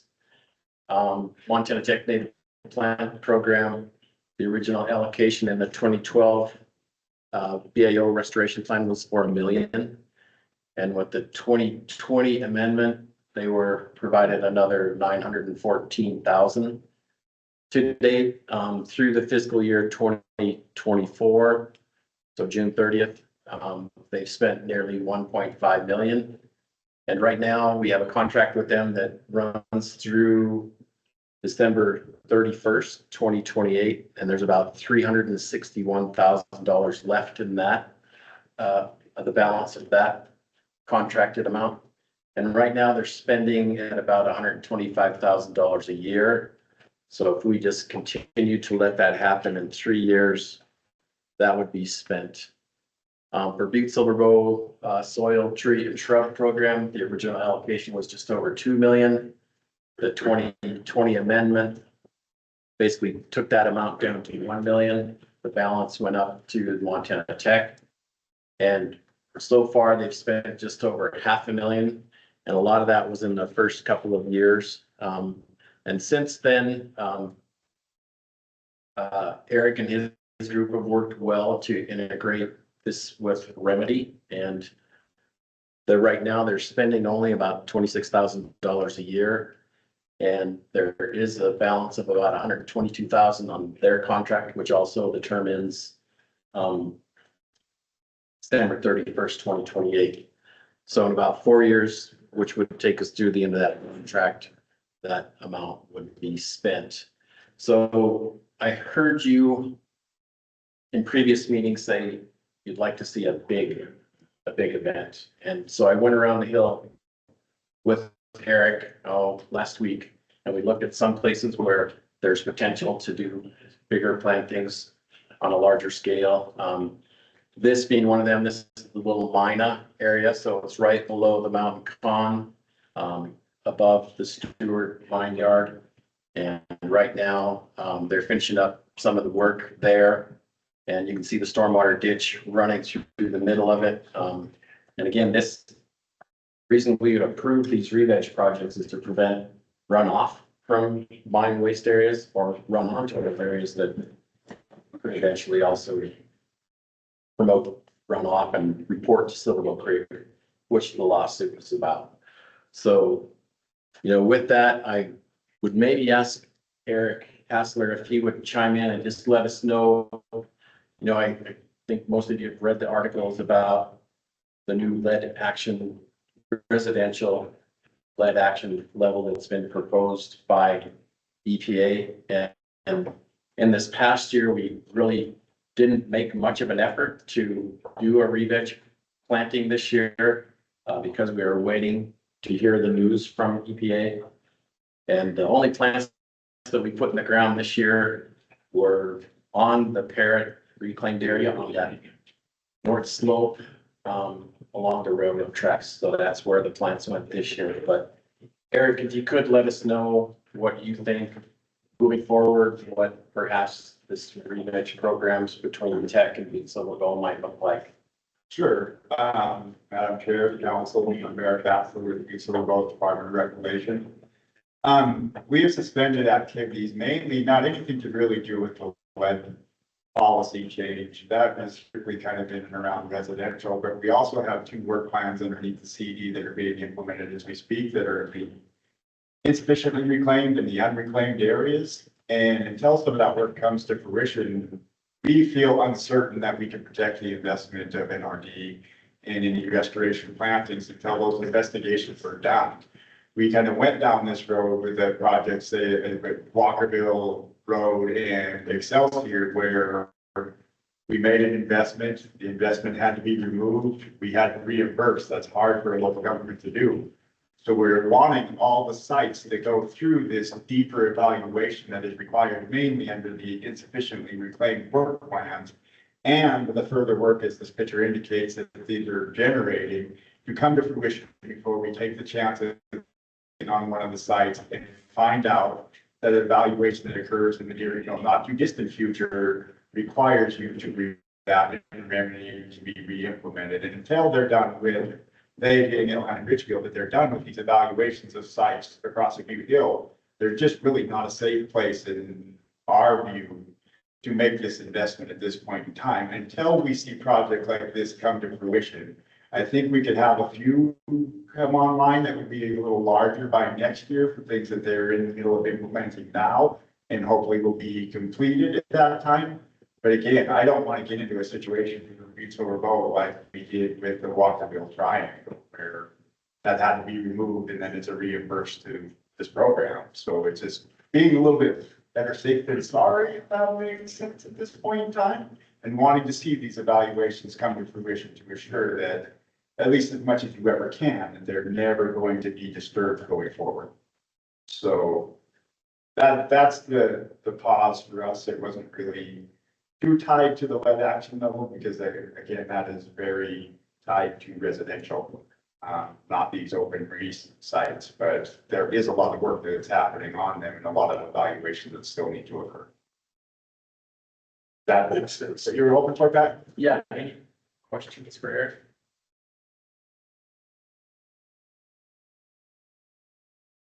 Thanks, Eric. Yeah, thank you. So the next category is the stream restoration, and after the Parrot payment, there will be about $2 million in this category. And, old news, the potential projects that we have identified way back in the day are Blacktail Creek, basically between Lexington Avenue over that is about where the DQ Blacktail Burn project ends. And it would be back up to Harrison Avenue. And the issue in this section is it's about a mile worth of stream and it's very low gradient. I think it only drops maybe 10 feet between Harrison Avenue and Montana Street. So low gradient, low moving water. And what has occurred in this area is it's a wide stream, very shallow. Fish pass through here, but they don't stay. So the habitat is not very good for fish. And what a project here would look like would be to narrow up that channel and improve the habitat. And that's something that's been on our radar for quite a long time. I guess maybe the drawback and what we've been potentially waiting for is the west side soils operable unit to decide whether this is an area that they will take action in, because we know that the Bell smelter was upstream near Harrison. In fact, if you grew up in Butte, you call the stream Bell Creek because it was named for the Bell smelter on the stream. But this project is still out there. The other one that we originally identified is rerouting Grove Gulch. Grove Gulch is a stream that parallels Beef Trail Road. And right now it is routed underneath the Copper Mountain Sports Complex and the Clark Tailings impoundment. And it comes out to the west of there and proceeds underneath Montana Street and then through the trailer court there and then underneath Lexington Avenue and does a dogleg north, reports to Blacktail Creek.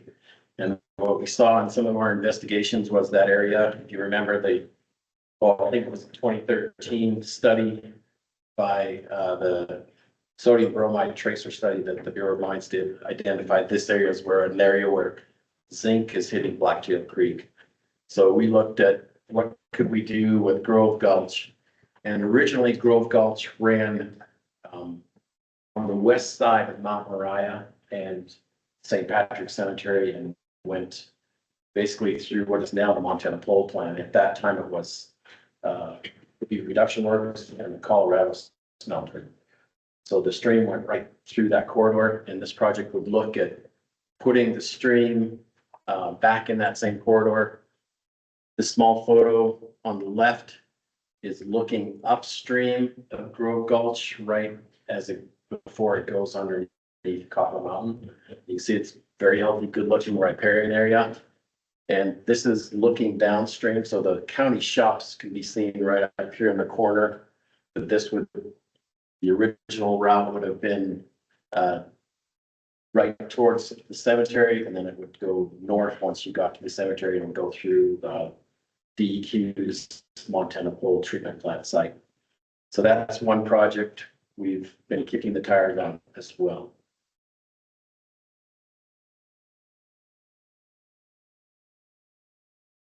The next category is the municipal water system improvements. This project or this category will not receive any funds when the Parrot smelter or the Parrot removal action monies are made available back to their accounts or to their funding sources. So once the dam is finished, that $750,000 will be spent. It's not receiving any reimbursement from the Parrot, so this will be zero. But if you wanted to do another water infrastructure project with the Butte Area 1 funds, I've talked with Jim Keenan of Water, and they have to redo the upper Basin Creek Reservoir Dam. It's basically a wood rock crib structure that needs to be redone. Also, what's available right now, I think they have possibly just 650 people on a waiting list for water meters. In the past, through the Butte Groundwater Restoration Plan, that was one of the components that was funded. And I think we spent over $1 million. Butte Water has about 12,500 ratepayers. And when we started that program, there were 4,000 people on meters. And when that program ended, there were about 8,500 people on meters. And we believe that that promotes conservation, and water usage has gone down. We're leaving more water in the Big Bowl and Basin Creek just because people are more conscientious about their usage. And that comes through metering. The third point there is the pressure reducing valves. As you know, Butte's on a hill. There's about 5 different pressure zones on the hill, and the valves in between those zones hold the pressure so that you're not getting a big bunch of pressure at the bottom of the hill. So it's holding pressure through those zones so that water can be distributed evenly across the hill. Most of those valves are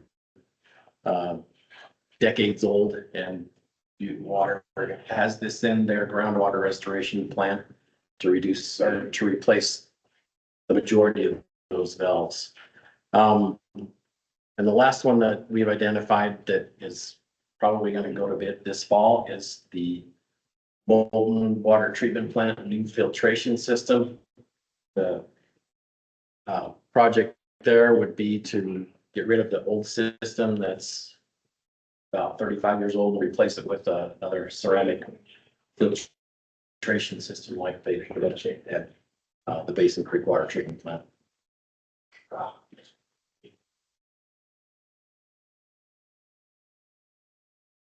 I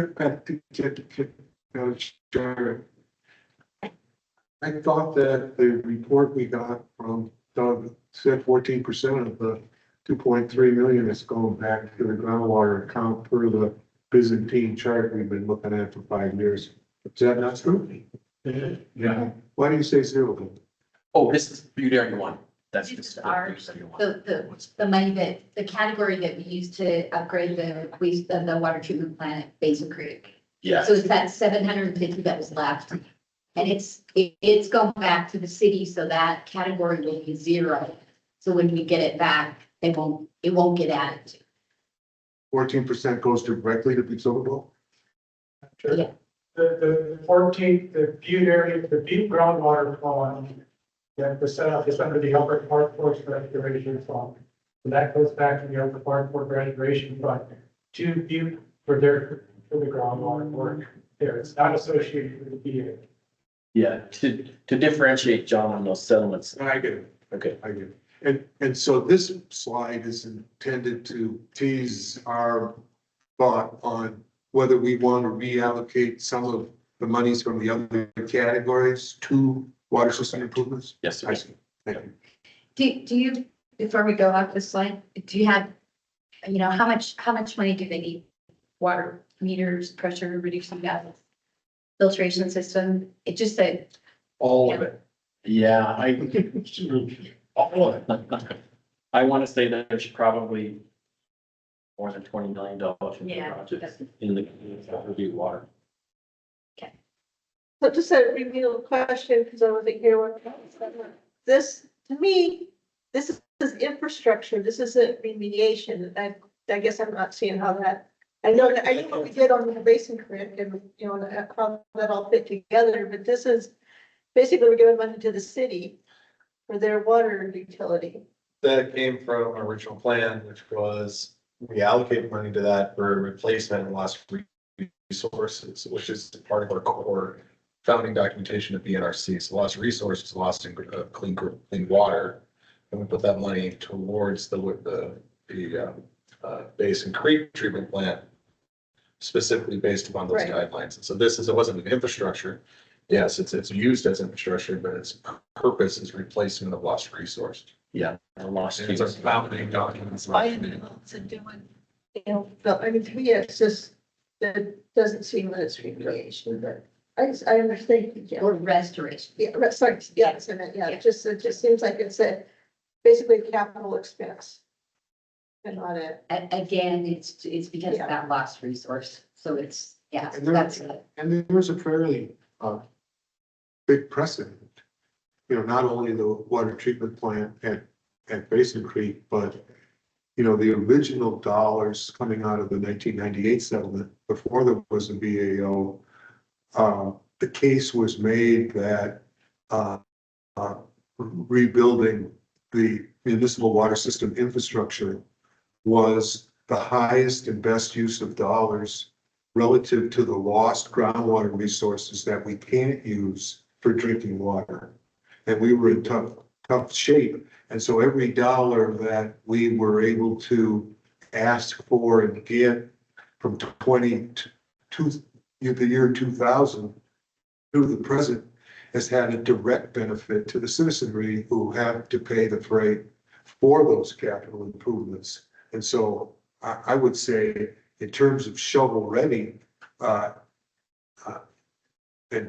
I don't want to be crass about this, but spending money on infrastructure to serve the water ratepayers in improved infrastructure in the forever is a lot more valuable to me than having it be eaten up by administrative expenses over these same number of years. I'll agree with that. Yeah. So Can I add just 2 points for your understanding? Originally, the Butte city water was down here at the confluence. And by 1891, that aquifer, which is the alluvial aquifer, was so contaminated that it was condemned within this. What, you say 1891? Yes, yep. And that facilitated the building of the Basin Creek source. So when the lawsuit was settled, it was part of the compensatory claim was the lost use of this aquifer. And the other account that John's speaking of, the 1999 settlement, was for the bedrock aquifer, which you see, basically it's the water in the Berkeley pit. And if you think about how much water this community uses day in and day out, it's like 7 million gallons a day. Well, they treat about 5 million gallons a day at the Berkeley pit water. And this alluvial system could have supplied 2 million gallons a day. So between the alluvial and the bedrock system, we could pull 7 million gallons a day out of those two aquifers to provide to the people of Butte, but it's contaminated. So those compensatory claims have gone towards paying the freight, as John said, to bring those water sources to town from the Big Hole and from Basin Creek and from Molten. And to add to that, Pat, the injury assessments that were done in the 80s and 90s were very clear that the lost value of the groundwater resources in Butte was really the Gibraltar of the case made against Atlantic Richfield that led to the settlements. I mean, those groundwater resources are what we could never get back. So those are the arguments we made, you know, when we were replacing 17,000 linear feet of distribution lines to serve our municipal customers from 2000 through 2010, and the dam work, the original dam work at Basin Creek and the high service reservoir above Bull Run Gulch there. I mean, those investments using restoration dollars were justified 10 times over because of the loss of the groundwater resources that led to the settlement in the first place. Yeah, I mean, I think all told between Butte Area 1 and the Butte Groundwater Restoration Plan, restoration is invested over $70 million in the Butte water system. Yeah, so screens are wicked now. Yeah. Um, So if we go back to that one, that infrastructure one.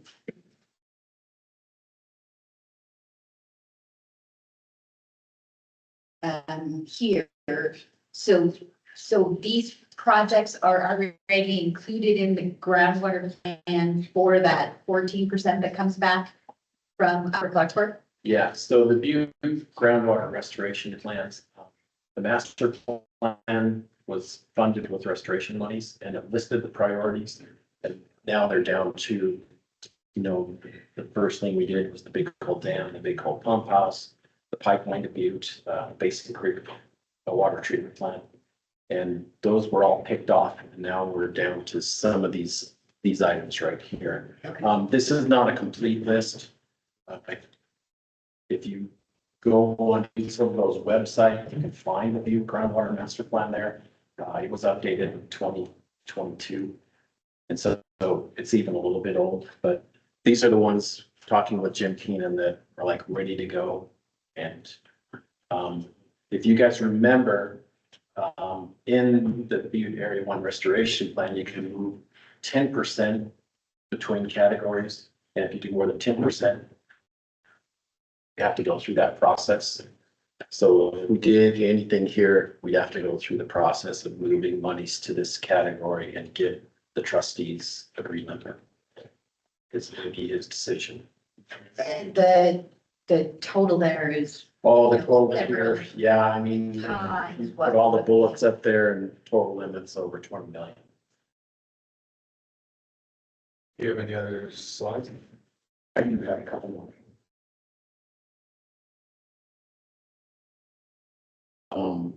Recreation, after the Parrot payment is made, there'll be about 1.3 million in this category. And the two big ones that I guess we've talked about is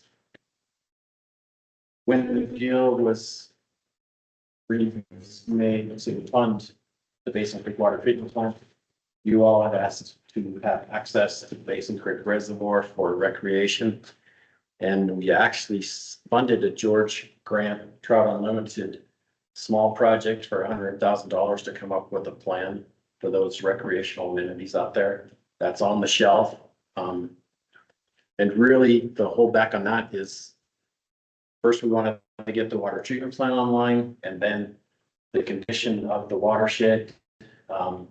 It's basically a tinderbox and and the Forest Service have been working diligently to reduce the fuel in that watershed. I think it's probably 2 or 3 more years out there. But one of the uses for this one could be that Basin Creek Reservoir recreational plan. And the other would be just trails and including a bridge over Montana Street for the ones that I could just think of off the cuff. So. Wasn't our intention with the majority of that fund to save it until after all the work was done? I think, am I correct? Yeah, absolutely. And to that, Emmett BP came out with an land use plan that was, I think the whole community weighed in on that, and there's some very nice amenities throughout the corridor. And you all wanted to see what that looked like before you committed any of these funds. And certainly we could take a look at the end land use plan for this corridor. Likely to probably get BP or JP who from Butte Silver Bow could maybe talk to us about that in land use plan, or do you think we should go right to to BP or? Well, Madam Chair, board members, the land use plan is still having target as well. Portions of it. You know, there are some things, some amenities in there that may or not, you know, are left to some negotiations in there. So talking about bridge over Montana Street, different things, some of that is most everything, the recreational amenities around the corridor are pretty well set. There are some things in there that I think that we'd be better served to wait to commit anything to anything in relation to that. So, fine. Appreciate that.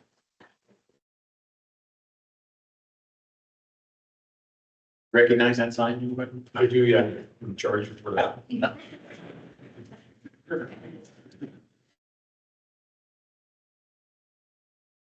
Okay, and the last one, you guys know this one is, there's about 200,000 in the small projects category. The maximum we allow for any one small project was 100,000. And there's still these two projects out there. One is the Molten Reservoir Recreation Plan, and that was sponsored by Butte Silver Bow. Kind of the same tune there. They wanted to finish work on the dam. The screen that's wigging out there. The spillway is at the bottom. You know, the dam runs north-south through there. The spillway's on the south end. That work is taking place right now. I believe it'll be completed in November. And I think the dam will be full and there won't be any more work for the infrastructure.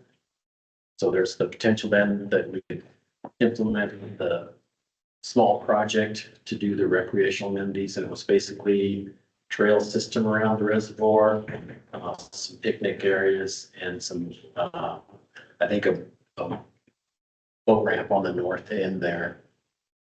The other one was sponsored by the MSU Landscape Architecture Group. That was Bradford Watson. Bradford moved on to a different university a few years ago. This was the additional soils and plantings for a BMX track at the Bonanza dump site. This is Excelsior Avenue, and this is the Iron Street on-ramp to I-90. So that area is in the clover leaf. The issues that we found with this site is first on the lower left, the west end of that area is where the county puts snow from removal off the streets. And the other issue we had was basically the approach onto Excel didn't meet specs or MBT. You couldn't have enough visual clearance in and out of that road. But the sponsor has since moved on, and perhaps it's time to put this to bed and take that 100,000 and dedicate it towards something else. But those are the categories. Those are the potential projects that, you know, just quickly that I could identify for your consideration. So with that, you know, how do we move forward? And this is totally up to you guys. But what I think might work well is to meet again soon and just have working sessions to hear from you all. What projects you want to see go forward? Do you want to, you know, as we talked about, hit pause? Or do you want to go status quo? But I think we have a couple working sessions. We can frame this in pretty well and have that amendment to this plan put out for public comment. And then once we respond to those, see what those comments are and respond to them, then you guys can take a recommendation to the governor. With that, this presentation is complete. Yeah, but so if we are able to put these meetings together, could you provide some ideas of costs and also prioritizing based on NRDs, where are we gonna get the best bang for our buck? Yeah, I can sort of put a pencil on that. I mean, just a Yeah, rough look. The restoration process document that we put together to decide how to spend these funds has those criteria. You know, I haven't seen that thing in 12 years. So it's a good document. You guys did a good job. But there's your, so there's the You think that's a mistake? the criteria that come out of that super fund. I don't know, here for fresh 40 feet bar.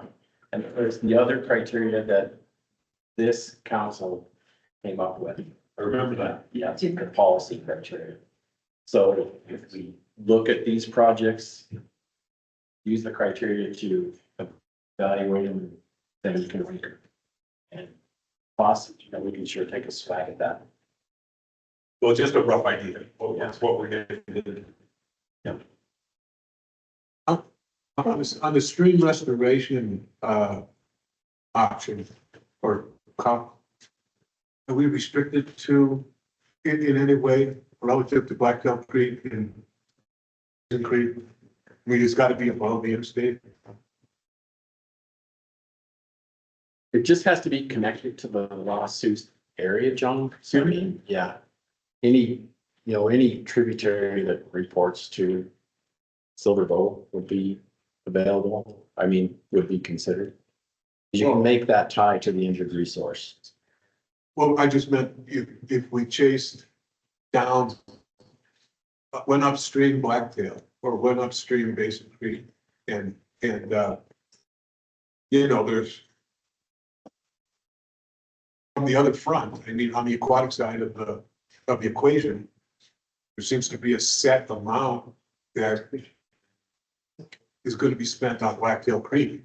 And perhaps we would be able to convince the staff or the councils or the trustee to put more money in Blacktail Creek. If we did, and projects all the way up to the headwaters between Blacktail and Basin seem to me to be, are they in play?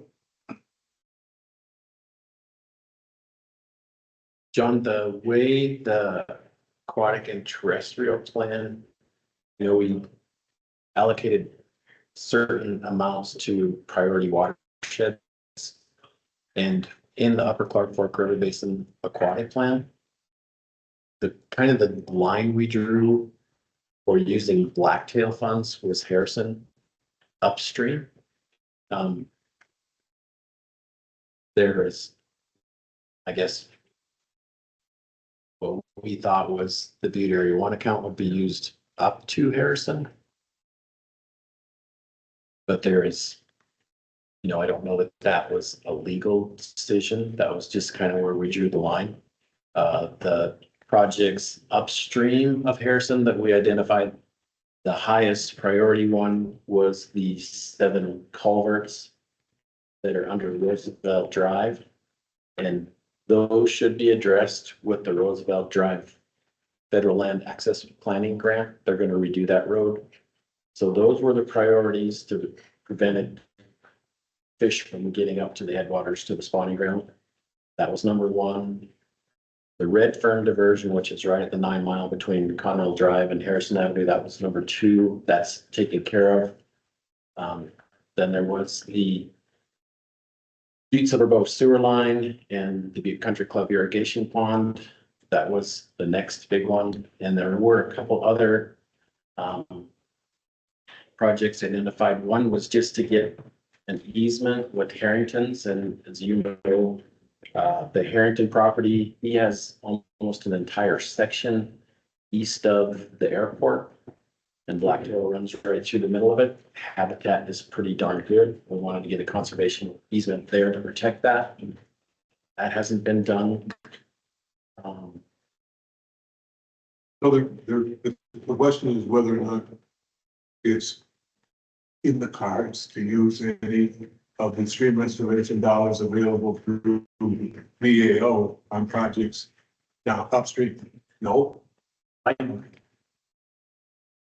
don't have enough to tell you yes or no, but I would say that you look at BRA1 funds and upper part for Prairie Rates and Settlement funds, local groundwater restoration plan, both went together to build the Basin Creek Water Treatment Plant.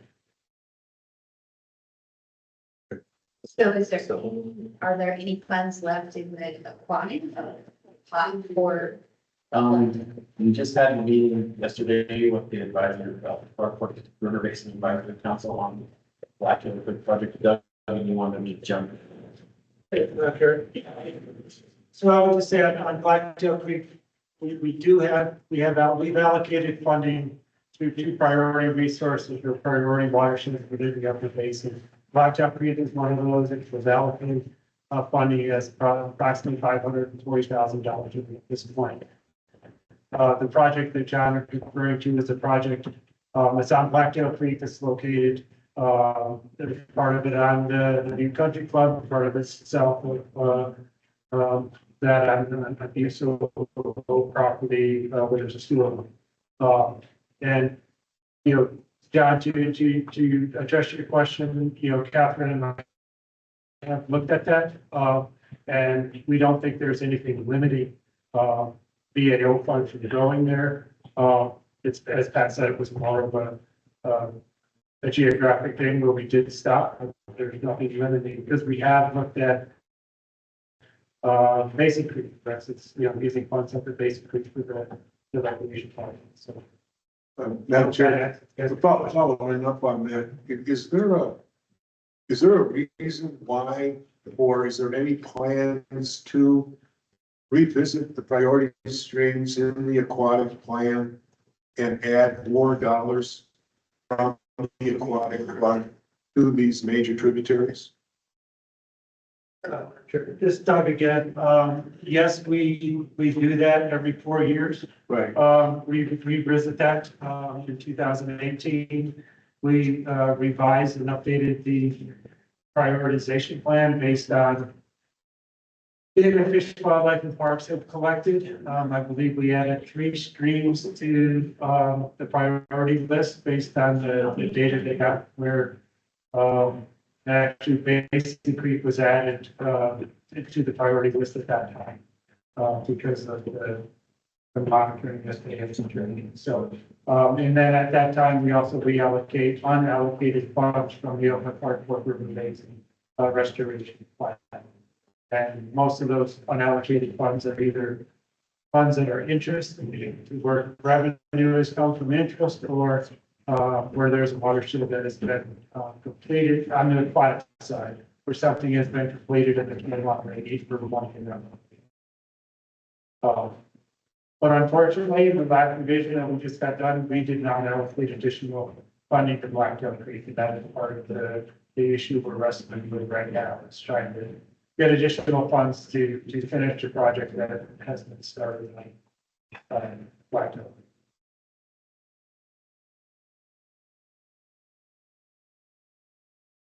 So the next reprioritization is 4 years out? It'll start in, I guess, 2028. Madam Chair. Yep. John McKee, I just want to throw out something for the council to think about in regards to our next meeting. It's going to take me a couple minutes to get it out, so just bear with me. I'm not as good a speaker as our boy John here. So let me get it out and figure it out. So we sat this committee however many eons ago it was with the intention of we were going to be coming behind remediation efforts with restoration money to do cleanup. Well, remediation hasn't really happened. We used restoration money to do the Parrot. We use a third of our budget to Parrot. We use a third of our budget to the wastewater system, or the wastewater, the water system. And still, remediation is not really occurring. It's basically maybe getting started in EPA or doing a very good job of sort of like pulling it on term. And I guess I don't really see my kids without gray hair before anything's really done. And so I don't feel that this committee is going to be around long enough to be able to use this money as restoration. I'm going to add on to that the Supreme Court's decision on the Chevron doctrine that the EPA rule on lead that just came out just delayed any Superfund and Butte by another 10 years. Because ARCO is just going to sue on that and shut down Superfund and Butte for the next 10 years. So with that in mind, with those sort of caveats on the plate, I do feel a couple things very inherently about what this committee has done. We've done two big things. We did the wastewater system, we did the Parrot. We've done a handful of smaller things through small projects, the rec, a couple other things. But when you look at what we've done, some of what we have done, if not all of what we have done, are now the standards by which everyone else can point to that say remediation and cleanup in our basin should be done. Standards by which the Parrot was done is the standards by which all the rest of the work should be done. The standards by which putting the money against original resources in the water system, again, is evidence of how well it can be done and how it should be done. We can be precedent for how it's done. If we're sitting on 5.5 million after we take the 700 out to the city that we gave last time, but the other X coming back from the Parrot redone, we have about 5.5 million before the rest of the maybe money that comes back for which we shared upstream. We got about 5.5 million. And if we do a couple things, if we stay status quo, that money is going to get fettered away. It's going to get fettered away on little things that ultimately don't have an impact that we can look on proudly to our kids, to our community, for the way we've been able to look on proudly what we've done for the first two big projects. So I would like to caution everybody from my perspective that should we be looking at a little project here, a little project there, a little project, I really want to caution you, $5.5 million is nothing. I really want to swear there, but I'm growing up. I'm trying to do better at these meetings, but I'm not swearing because now I get recorded. But I will throw out a couple things. I came after that last meeting and I sort of did the math as I normally do. Yeah, I mean, this fund was going to get fettered away. And I think it's time for us to think really seriously about, do we want to go out with a gasp? Or do we want to go out with a bang? And I think that in this case right now, waiting for EPA to finally get ARCO to do remedy is not something this committee can do anymore. We've already proven that by going in and having to clean up the Parrot for ARCO. So I have a concept in mind. I'd be happy to share at the next meeting, but I don't think we should be asking for budgets about every little thing we've got up here. I think we should be thinking about a big swing at one big last legacy project that this council can do. Or I think we should sunset the council with this membership as its core membership and let it earn interest until such time as we can come back and actually do restoration work on top of remedy. Right now, at 5.5 on 5.75% interest in Montana Board of Investments in 10 years, you'll have $9.6 million. You can start back over pretty well, $9.6 million if you want to just sunset it for a while. And put guardrails on its usage, put guardrails on its administrative fees, various other things. You could do something really amazing with that. But either we take a big swing at something, or we push pause and allow it to keep generating money so we can come back and do what we're supposed to do, which is put restoration money on top of remedy. But right now, remedy ain't, remedy ain't happening in any measurable intent, and it's not going to happen in any measurable intent for most of the people at this table are dead. And I'll say I'll go first. But the point is, that's what I wanted to share at this meeting. Is one of the things that really came to me really hard after that last meeting this summer. As one of the reasons that I did sort of gratefully force a meeting with Doug and Pat on this. And I've talked to a couple other council members about this. There's a couple of ways we could add lasting legacy impact to our community if we think about something big, think about something grand and do it well. And then it's 3 projects really, like 3 projects. And I'm gonna throw the Stewart in there. Stewart's been the best bang for a buck of any time we spent on a tree on Beeville, period, full stop. But if you take those 4 projects, and what we have is we have something that everything else that happens afterwards has to hold itself up to be done right. So that was my 2 bits. Thanks. I'm happy to talk about my concepts at the next meeting. But I think we really need to put our heads down and think a little more seriously about what we're doing, right? And that comes from somebody who's been sitting in this council since day 1. So thank you all. Thanks, John. Yeah, thanks, John. Well said. Any other thoughts, questions, comments? Yeah, this is Courtney Young. Oftentimes when you get these announcements where we're going to increase our or decrease our lead in this case, they often come with, because we're better at measuring, that we have a new technique, ICP mass spec 2 or whatever it is, that allows us to measure lead better at very low quantities. This has happened over and over and over again in the last 20 years with arsenic. And so you end up getting a knee-jerk reaction. And yeah, ARCO is going to sue. Undoubtedly. And I would if I were them too, because all we have done is improve the technology and they jump all over. And I have to say this because at what point does it really become unsafe versus safe? And I like what you just said, John, but I have nothing against it. What I have is our technology is getting better and better. And sooner or later, we're going to have to stop playing baseball because our sands that we use in baseball is a little bit dirty. But it's because we can measure down to that level. And if there's a little bit of lead in there, sorry, no more baseball. I'm just saying that because it's kind of looking at things a little bit differently than what you are. All these little things need to come into consideration.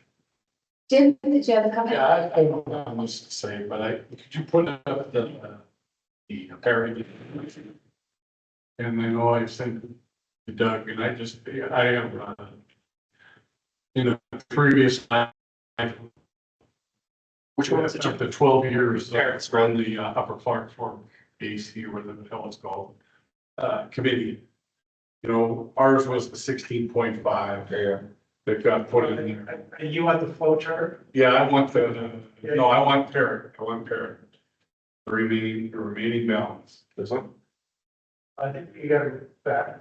There's more. And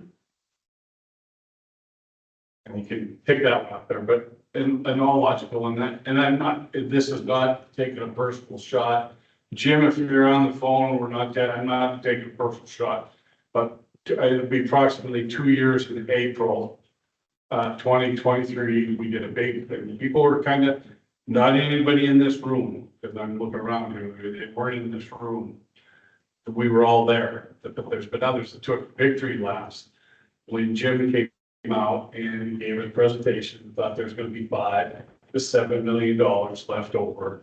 And we were everybody was feeling a little bit bullish. And as we got through that, and we were only 5 months away from closing out and driving the tractor or doing whatever, cutting the ribbon out, et cetera, in September 2003.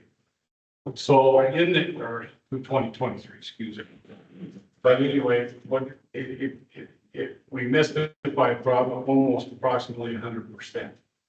And that is one of the point I'm getting at, but we've got to take a look at these percentages and see what's going back in and see what we can do to go back into the pie, because I'm not disappointed, but I'm disheartened that it was 2.8. We're going to take 500 because the 5-year O&M monitoring was missed during the project. And it was, I was in some of the, I've listened to some of those meetings, going, oh, by the way, we gotta monitor this, how can we do all this with the money left over, so. It's dwindled from 7 to 5, now down to below 3.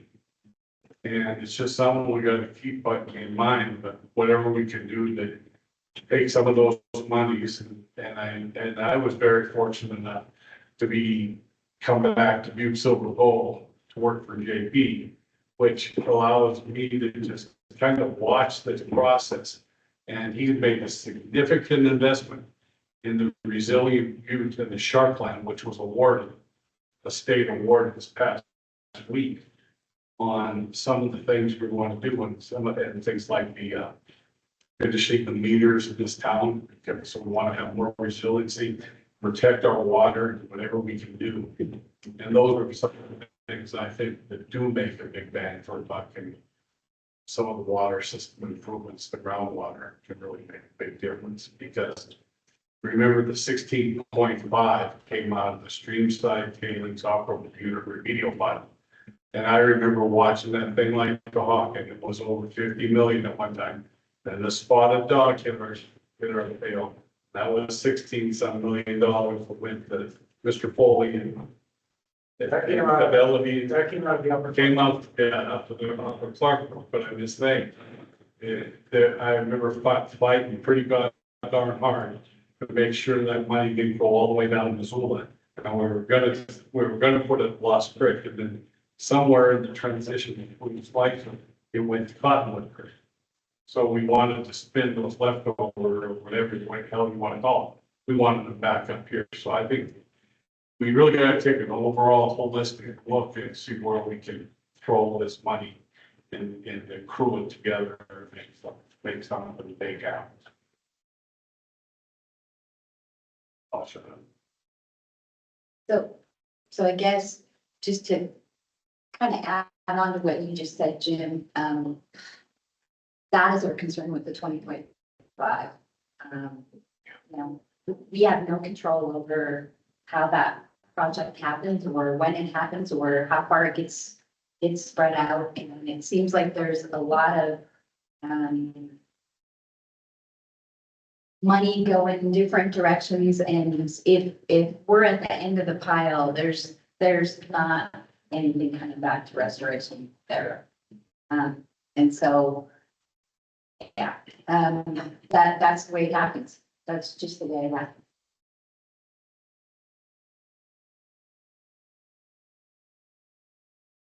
And to build on that, while we work on what it's gonna take and what we wanna do, I think next meeting, we should consider a resolution that except for Pat's salary, overhead, and fees to run Pat, that no more expenditures happen on this from administrator or overhead, except for project expenditures for trees or the stair or the, we should put a resolution up, by this committee that our founding document said we were going to pay for Pat.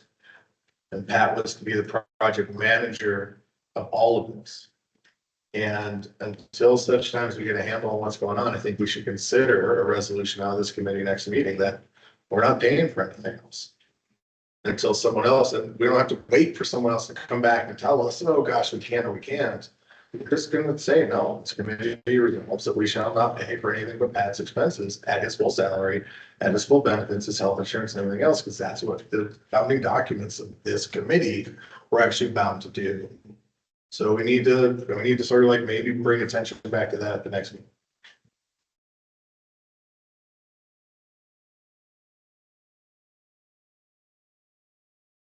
So we're looking at the next meeting to discuss a resolution, to have some information on what, how we can be reimbursed for some of the remedy costs that have come out of the DAO fund by the 20.5 million. Some reasoning on why the MOU can be extended to NRDP staff. Maybe what we're looking at is an MOU with DEQ on how this funding goes forward. And then I guess for us, it's a decision on, is this something we want to do now? Or is this something that we want to just hit the pause button and save it for a future council? And one of the things that we could do as we're rewriting the plan for that is have those projects that we think are high priority and still have them in for some future council to consider. But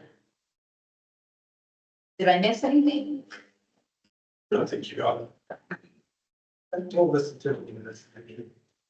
Okay. That's good.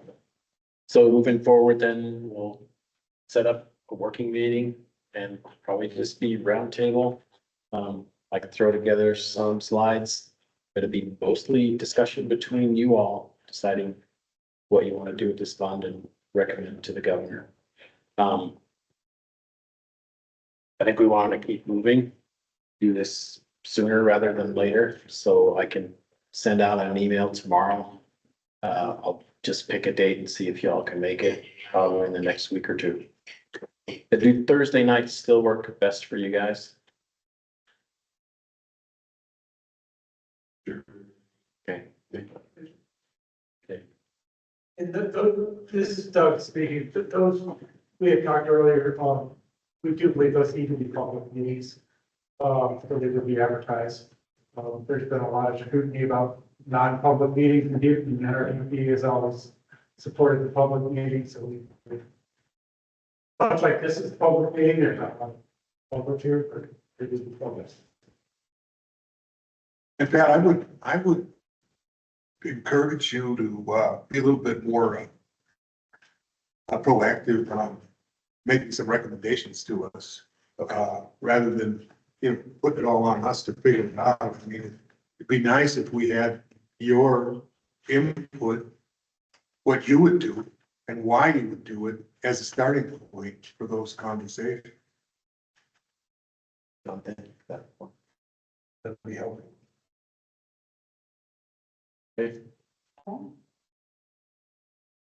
Any other questions, comments? If not, motion to adjourn? Motion. All right. Meeting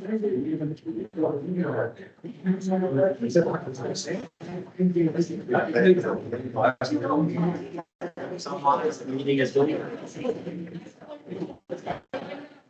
It's like that upside. It's not like, so you take your ears, right? No.